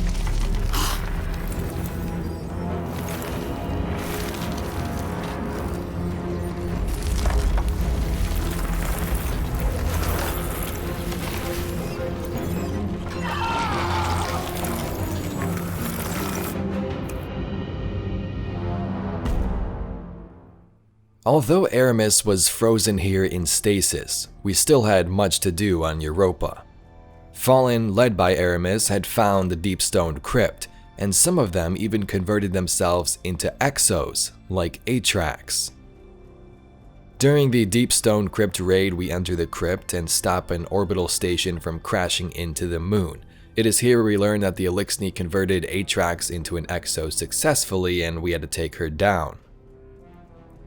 Europa has tons of history, Clovis Bray as well. Bray killed many people for his own experimentation and gain. He did create the Warmind, which has helped us as we saw in Season of the Worthy, but the EXO program was actually quite sinister behind the scenes. People getting abducted and brought to the icy moon like Cade 6 was to start a new life. Cade had some debt on his shoulders and they brought him to this moon and he became an EXO. Clovis Bray struggled from an illness, and when he died, he put his mind into an AI, which is heard throughout the raid and seen in missions, and also in an exo body. Artificial intelligence activated. Who in the hell do you think you are? Excuse me? The deep stone crypt has stood for centuries without intervention. From the ether, your people swoop in and destroy my work without thought. Your work? Are you? More than just an AI? Indeed. I am an exact replica of Clovis Bray I's consciousness. Woken, thanks to the intruders in the crypt. Those Guardians weren't the intruders. They were trying to protect it from the Fallen. Fallen? An alien race that appeared after the collapse. The collapse? Sounds like I have much to catch up on. I suppose if you're telling the truth. Confidential intelligence activated. It's been centuries since our collective passing, and yet my granddaughters, Elizabeth and Anastasia, stand before me, alive. Clovis? Yes, Anastasia. It's me. Incredible. I assume since you've made it this far, you've come for my research. Potent darkness energy. This is what you were looking for, Elizabeth? I could never use it. Something tells me you can.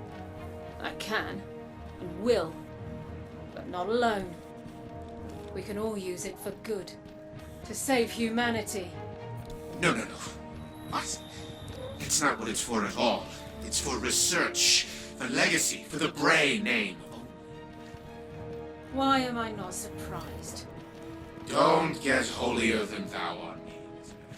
Need I remind it was you who volunteered for Project XO? You knew the Bray name was at stake and you fought for it. Unlike your sisters, or your mother, even your father, all ungrateful and... You were always a bastard, Clovis. Yet, you stood beside me willingly, even into eternal life. Life I gave you. Well, good thing you did. Because I'm going to use it to help save the universe from evil like you. Your naivete was always to be your downfall, granddaughter. Enjoy the gift, and don't forget, you'll always be a Bray. This exo was later revealed to be Banshee 44, the gunsmith in the tower. Although Banshee has been reset 44 times, he doesn't remember any of his past, it's still an interesting fact I thought some of you would want to know. If you want to learn more on Clovis Bray and the Deepstone Crypt, I have many videos that go way deeper than what we're going to talk about here. Basically, for Beyond Light, this was our first time using the darkness and diving more deeper with it after being brought here from the end of Season of the Arrivals. Foretold by many they came, as the Warmind warned us they would. They were confronted with fire, and when that failed, met with intrigue among the bones of Io's last monument to the light. It promised us power, and for it, a price was paid.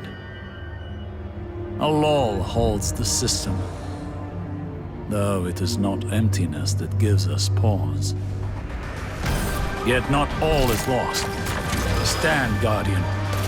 Brandish your light and join the hunt. Season of the Hunt. With Savathun still in hiding, her sister Xivu Arath would step up at her chance to outrule her sibling. These are the last two remaining Hive gods besides the worm gods themselves. Oryx has died at this point. Xivu Arath corrupted our system with Hive cryptoliths and deployed her champion the High Celebrant to hunt down Savathun for betraying the darkness and from turning away from the sword logic and the way that Hive usually do things. Season of the Hunt begins with Osiris's ghost Sagira getting destroyed in the lore. This means that if Osiris dies, he's gone for good, and the ghost can't bring him back. This is really one of the only ways Guardians can truly die, as we saw with Cade. His ghost was destroyed and then he was killed, so he can't come back either. Situation that I need you to take point on. For the past few weeks, Osiris has been trying to assess the damage caused by the return of the darkness. He believes that Xivu Arath, the Hive god of war, seeks to take advantage of the power vacuum left in its wake. Osiris was investigating physical manifestations of her magic near the Scarlet Keep when his ghost, Segiro, was slain. Osiris delivered a message through a secure channel requesting that you personally aid him in this hunt. He's desperate, Guardian. I need you to save him from himself. With knowledge of Osiris stranded on the moon, we ventured to the location to save him, learn about this High Celebrant, and take part in a jaw-dropping reveal. Is it done? Calm down, Tia! Osiris!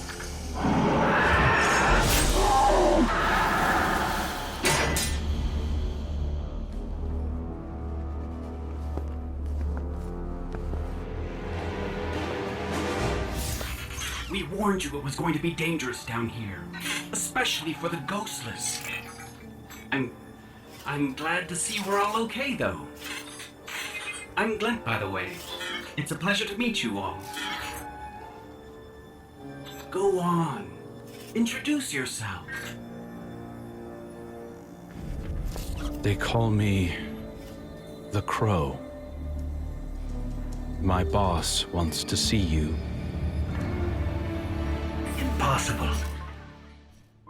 Uldren Sov, who was revived as a Guardian, was back now and was called the Crow. A Guardian with no recollection of his past, and was now under the Spider's wing out in the Tangled Shore.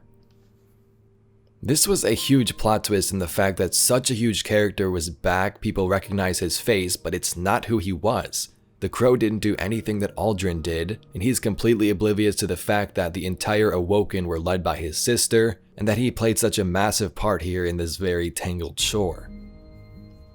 Throughout Hunt, Spider was kinda cruel to Crow. He rigged his ghost to explode if he ventured too far from the reef, and commanded him to complete many of his own tasks. Is using her High Celebrant and those damn cryptoliths to corrupt Elixir. Cabal, too. But I'm losing soldiers in Glimmer by the skiff load. My little bird sure is something, isn't he? I have to imagine you share in my appreciation of fate's cruel sense of humor. I found him wandering the reef like a piece of wind-blown trash. Aimless, hopeless, no memory of the prince he was. Now, I could have sent him off to the tower, but we all know what's waiting for him there. I couldn't let that happen, so I took him in as a kindness. As far as his loyalty is concerned, I took a few extra precautions and made some modifications to his ghost's shell. Now, if he ever flies too far from the nest, boom. That ugly business out of the way. Let's focus on what really matters. This Hive infestation. I propose a partnership. You go out there and do what it is you do best, and I'll lend you the resources you need to get it done.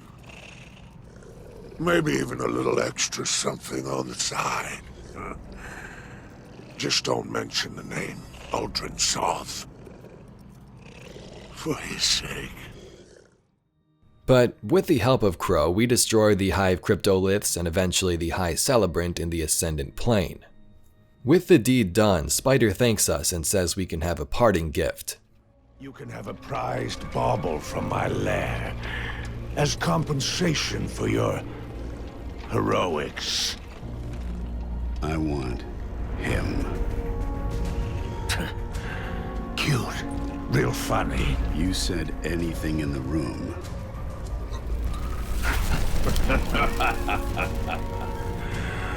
Oh, and, you really want my little bird? Fine. You can have him. Fly away. And get the hell out of my lair. Now what? I don't know. It doesn't feel real. Freedom. Why would you do this for us? Because you're a guardian. So thanks to our guardian, the Crow is now freed from the grasp of the Syndicate crime lord. Where would he go next? It should have ended before they fattened us, before they exploited us, before they forced us to lift up a murderer as our savior. Another Cabal warmonger now leads a fleet off Nessus. No more waiting. We will be there to put her in the ground. In Season of the Chosen, Osiris guides Crow back to the city, but tells him to keep a mask on. If the people figured out who he was in his past life, he would be dead on the spot. If you want to repay me, keep that mask affixed to your face. It will protect you from the city's ignorance. I know what it's for.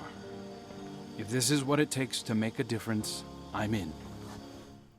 This season kicked off with a meeting between Commander Zavala, Osiris, and Empress Keitel, the daughter of Emperor Calus and new Cabal leader. Unlike Gaul and Calus though, Keitel proposed an alliance with Zavala and the city. Her homeworld Tor battle was just destroyed thanks to the Hive god, so she made her way to the city. Realizing that the Red Legion's plans didn't turn out so well, she would try to make an alliance instead. I'm sorry for what you've lost. We have all suffered. I propose an alliance. Cabal don't ally. They conquer. She betrayed her father to Gaul. Don't think she won't put a gilded knife in your back too. My father was soft. He lacked ambition. As you do. Humanity won't survive unless the Commander expands his horizons. Join my empire. You'll keep your title and gain a seat on my war council. With my army and your light, the Cabal will crush the Hive. Then, the Black Fleet. Bow. No.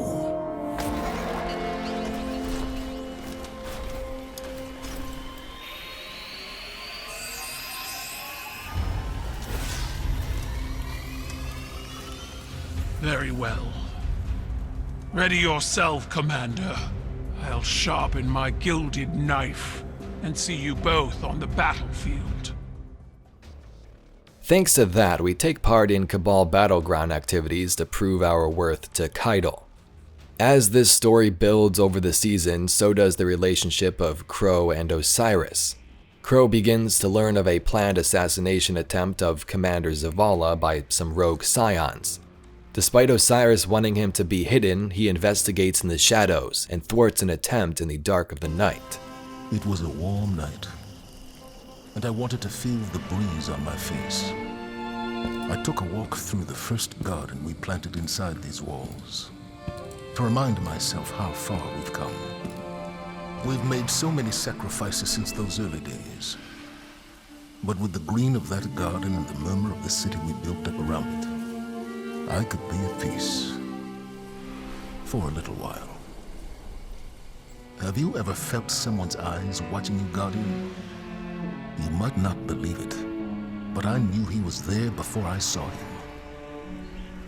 I turned, and there he was, Uldren Sav, his spirit haunting me. Then he shouted a warning, and something snapped in the trees behind me. I spun around, my gun in hand, before I realized I'd drawn it. It all happened so fast. A Cabal assassin. One of Keitel's, no doubt. When I looked back for Prince Uldren, he was gone. Was it a troubled spirit? A hallucination? I wasn't sleeping well before. Now I'm not sure I will at all.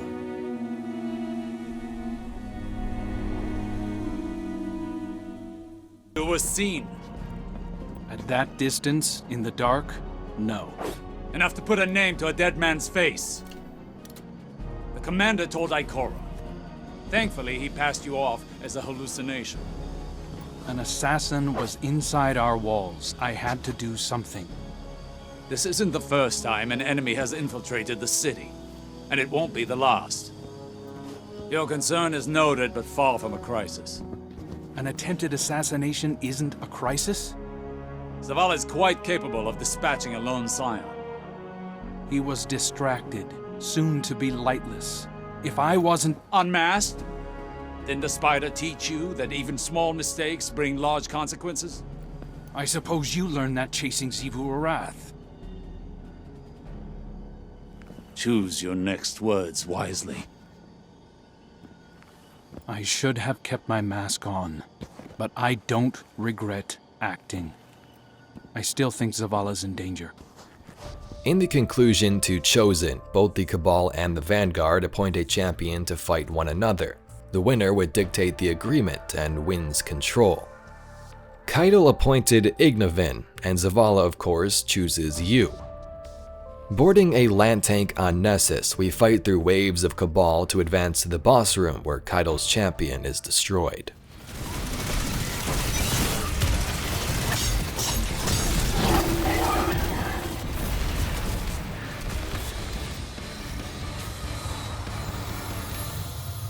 Keitel, your champion falls. I pride myself on seeing the strength in others, and yours can no longer be denied. When can we discuss this treaty of yours? As soon as I debrief the strike team, Empress. I hope the blood spilled here today will be the last. In the final cutscene, we see the agreement coming to a conclusion. Just as this does, Scion assassins jump out, attempting to take out Zavala once more. To interrupt this though, Crow jumps in and saves him, but not before revealing who he truly is, or was, in Uldren Sov. Be hallowed. Let honor bind us.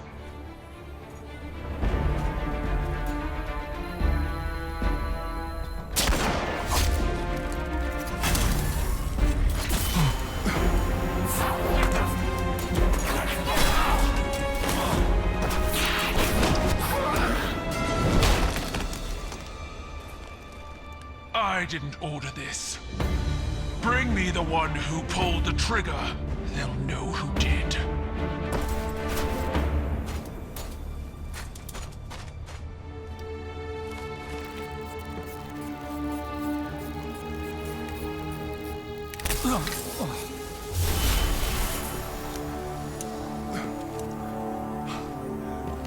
Are you all right?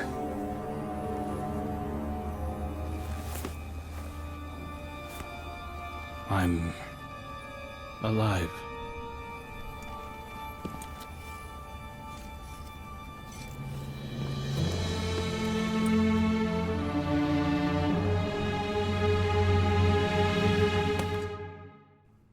So the Vanguard now knows about Crow, and Keitel is now allied with the city. Also taking place during Season of the Chosen was a mission called Presage on a Cabal ship, the Glykon Velatus. Guardians were sent in to investigate a signal from a trapped Guardian on board. As the story goes, this ship belonged to Emperor Calus, and this Guardian was assisting the Royal Emperor and his shadows. Remember that crown of sorrow that was on the Leviathan? Well, Calus brought the crown onto the Glykon. On the ship, he fused the minds of the Scorn with the crown to try and speak with the darkness, and he was successful. It seems Calus has fled. Amsat states, Emperor Calus has left us. His shadow broods. The legionaries spread rumors saying he merged with darkness. He is dead. He fights to save us. This is an address from Calus to his crew. I chose Galrun, and his frailty betrayed us. He was too pure, too alone. Our new guests are neither. A glorious chain of dark minds, an open mouth for the one in the darkness, that it may sing in exaltation of my majesty. Greatness recognizes greatness. To invoke the attention of the end, our offer must be great. Venturing through the ship, we find traces of the lost guardian Catabasis, Scorn enemies, and the main boss in the Locus of Communion. Osiris guides us through this mission as he speaks to Keitel about mysterious anomalies and questions. In the end, Calus is nowhere to be found, though we do manage to destroy the Locus and acquire a pretty sweet exotic. Season of the Splicer. This morning, for the first time in humanity's long and storied history, the sun did not rise. Osiris tells me it's a Vex simulation that has plunged the city into an endless night. It seems they have found a way to harness our energy against us, and even in all his wisdom, Osiris can offer no solution. I don't know what will happen if we can't break the Vex's hold over the city. I do know that we must protect our people, no matter the cost. A Vex simulation called the Endless Night began to cast itself over our city. Questioning what to do next, Ikora points us back in the direction of Europa, where we might be able to contact a likely ally and Elixni whom can assist us in stopping this simulation. And no one understands machines better than the Elixni. Osiris and I can only think of one we might turn to. Mithrax, Kell of House Light. My spies report he claims to be among the last sacred splicers, those with the power to commune with machines. He may be our best and only hope. On the moon, we find Mithrax, Kell of House Light, who is one of the last sacred splicers. Splicers are technologically enhanced Elixni who can interact with Vex technology. Mithrax sends us into the Vex domain to try and decipher what is happening with this simulation. Guardian, I find you in the light, and on your signal, I call a ray. Mithrax Kell, it is an honor. We've been searching for you for some time. I have opened the door for you, Guardian. Will you walk the path of the sacred Splicer?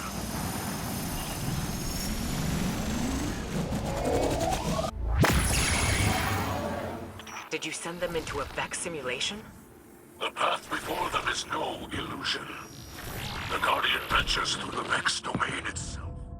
Pulling us out after some issues, Mithrax saves us, but says he cannot assist anymore as his Elixni are on the run from the Vex. They have nowhere to go. It is here where Ikora Ray says this. Mithrax, I saw those who wished to join you dead in the snow.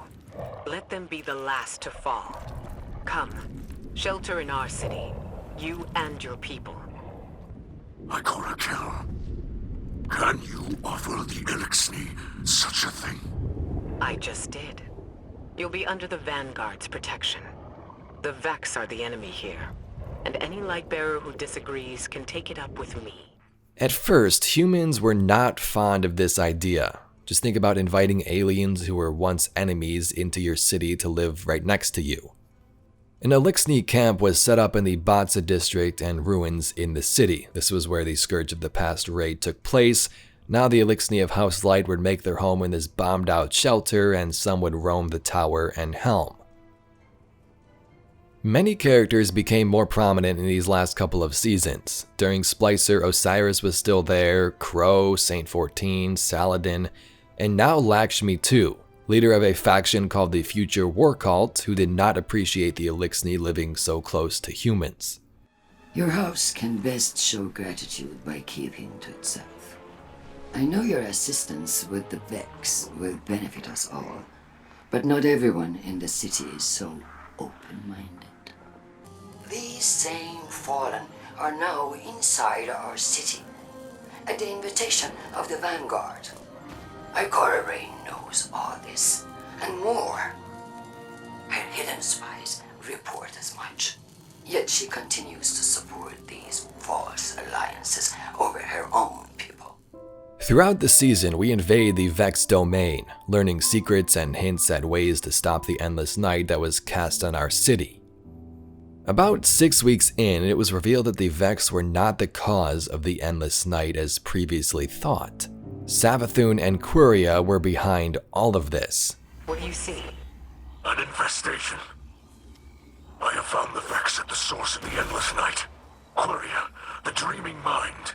Its code has been corrupted by taken magic. Savathun. We've been played. Quria has been commanding the other Vex, poisoning their minds, directing them at Savathun's will. The endless night is of Savathun's design. Becoming a sacred Splicer ourselves through the Splicer Gauntlet, we infiltrate the domain and find Quria Blade transform.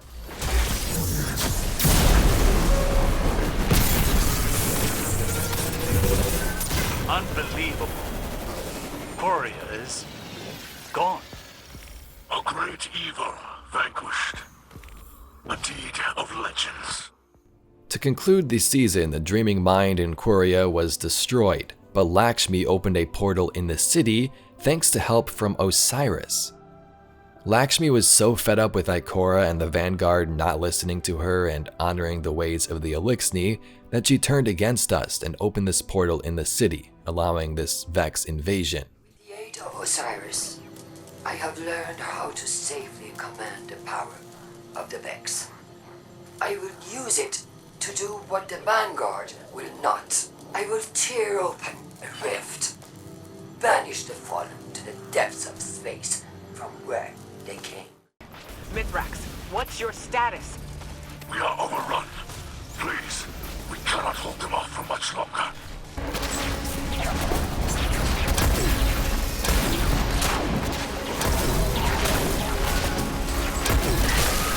The Guardian has broken their portal! Keep behind us! We will not let them harm you! Stand, friend! You will not fall today!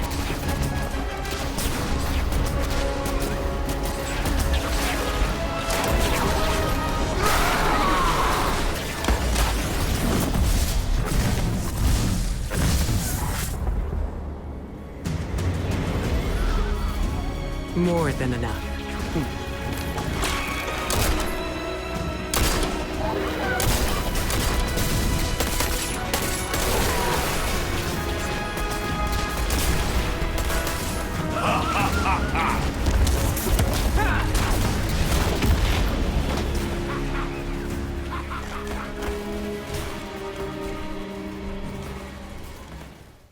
In the end, the endless night would slowly lift with Quria killed.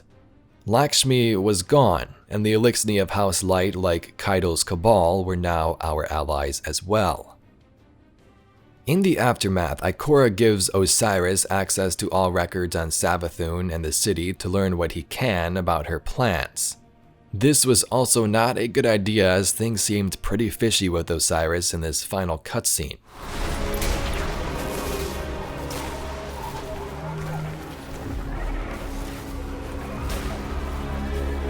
Once made a great sacrifice to protect humanity from the Hive. I lost everything. My fleet, my brother, my people's very way of life. I watched the dreaming city fall into ruin, desecrated by Oryx, cursed by Savathun. Now I've returned to retake this sacred place, to finally wrest it free from the Hive's claws. Although you have taken things near and dear to me as well. You have also learned that your list of enemies need not be so broadly defined. Today we are afforded a unique opportunity.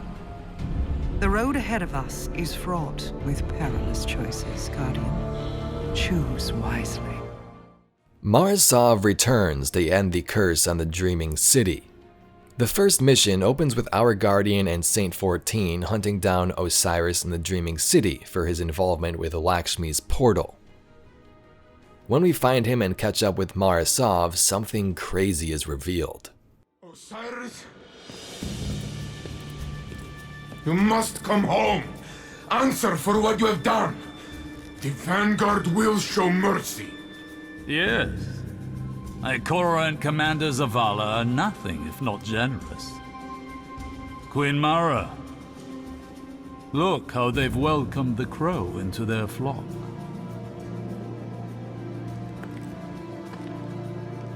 It isn't too late. You can still be forgiven. Be careful. I'll hold you to it.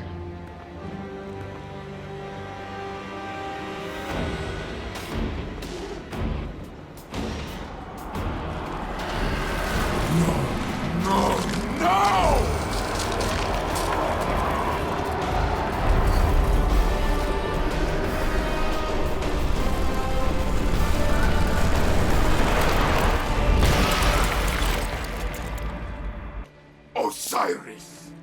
Lower your weapons. Osiris still lives. You trust this thing?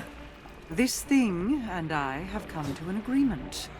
You need only cooperate. What is it? I am Savathun, the Witch Queen, sister of shapes, deepest in the Hive coven, etc., etc. My sister Xivu Arath hunts me on behalf of another. I wish only to be free, and Mara Sov has graciously agreed to help. And Osiris? Sweet that you should care, little bird. I have been Osiris for as long as you have known him. But rest assured, I will return him safely to you, in exchange for your assistance. So take a second to think about this. Since Season of the Hunt, when Crow came back to life and was guided to the city in Season of the Chosen, this has never been Osiris. This was the Witch Queen Savathun, taking the appearance of Osiris and steering her own agenda from inside our city. The real Osiris is said to be alive, but Savathun wants us to get rid of her worm first, and then she'll give him back to us, maybe. So, since Oryx's death, Savathun has been plotting her moves all along. Forsaken in the Dreaming City with Riven's wish, Uldren getting revived and coming to this city. Allying with these different alien factions was all a part of Savathun's plan. Season of the Lost's plot involved this, finding Mara Sov's lost Techians in the Shattered Realm, so they could help us perform a ritual and get rid of Savathun's worm. With that worm weak, we could possibly take her out. She offered me a bargain. If I exercise her worm, she will release Osiris and help us defeat the Black Fleet. I recognize the risk. Her inevitable betrayal is all but a guarantee. But without her worm, Savathun is vulnerable, unprotected by the security of her throne world, mortal. To separate Savathun from the parasite inside her, I need Techians, skilled Awoken mystics. Few still live. Most were lost guiding my return to the Dreaming City when Xivu Arath ambushed us. But I can still feel their minds. In the Shattered Realm, we fight taken forces of Xivu Arath, who is still hunting down Savathun for turning away from the darkness. Xivu Arath is said to be led by a voice in the darkness, the original creator of the Taken and possible big dog enemy of the Traveler. Xivu Arath is desperate to capture her sister. Her forces, which now include the Taken, will attempt to stop you at every turn. Listen, I know your crow intends to accompany you. Mara also wants him close. Our Techians went to retrieve Queen Mara on my orders. This can't fail. Not because of him. I have already learned much by observation. The Taken pursued her here. Taken she once controlled. Taken that now serve a new master. Or, if Savathun is to be believed, their original master. Not her brother, Oryx, but something far older. She fears it. It commands Xivu Arath to conquer the Ascendant space surrounding the Dreaming City. To use the Taken in her campaign against us. For now. In Lost, we speak to Petra, Marasov, Crow, and even Savathun herself, who is stuck in this crystal form. Who is Savathun, you ask? You already know. Oh, guardian mine. I am your friend. I tried to protect you from the Black Fleet. You called it interference. Don't worry. I was not offended. Instead, I found a form more pleasing to your eyes. Osiris was lost, lightless. I saved him from Xivu Arath and assumed his shape so I could guide your victory against her. I ferried the reborn prince to your city so he could be redeemed. I protected Zavala from Kaido's ambitions, ending a war before it could even begin. I delivered the House of Light on its knees to Ikora. I unmasked the enemies lurking inside your city's walls and destroyed them. You may disagree with my methods, but you can't argue with results. I am no villain, and you are no hero. We are paracausal. Until we are ready to perform the ritual, we continue to invade the Shattered Realm and find the lost Techians. As the weeks go by, Crow struggles as he wants to speak to Savathun himself to learn the truth, but Petra explains that's a terrible idea. Later on, Crow disregards Petra's words and visits the Witch Queen's crystal where she reveals his entire past to him as Uldren Sov. I thought you were my friend. Am I not? You lied to me! I helped you break Xivu Arath's hold on the shore, brought you to the last city, offered you guidance. Stop. If that's what you want. I want the truth. I was kind to you because I wanted to be. Because the truth hurts. You know this better than anyone. Shrinking away from the rumors of the man you used to be. I'm not him. How can you say that when you don't even know who he is? If the truth is what you really want, then lay your hand on me. Crow, don't. Please. See? Even your ghost thinks you're better off in the dark.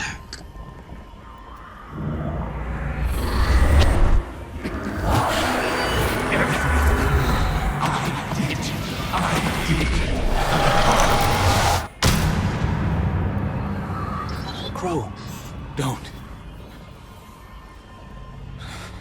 Don't come any closer. What did you show him? Everything. No, wait! You hurt him. Someone had to. Better for it to have come from a friend. At this point, Crow gets freaked out and makes plans to leave the city immediately, possibly reuniting with Empress Kaido. The time has finally come. All Techians have been retrieved and the ritual can now take place.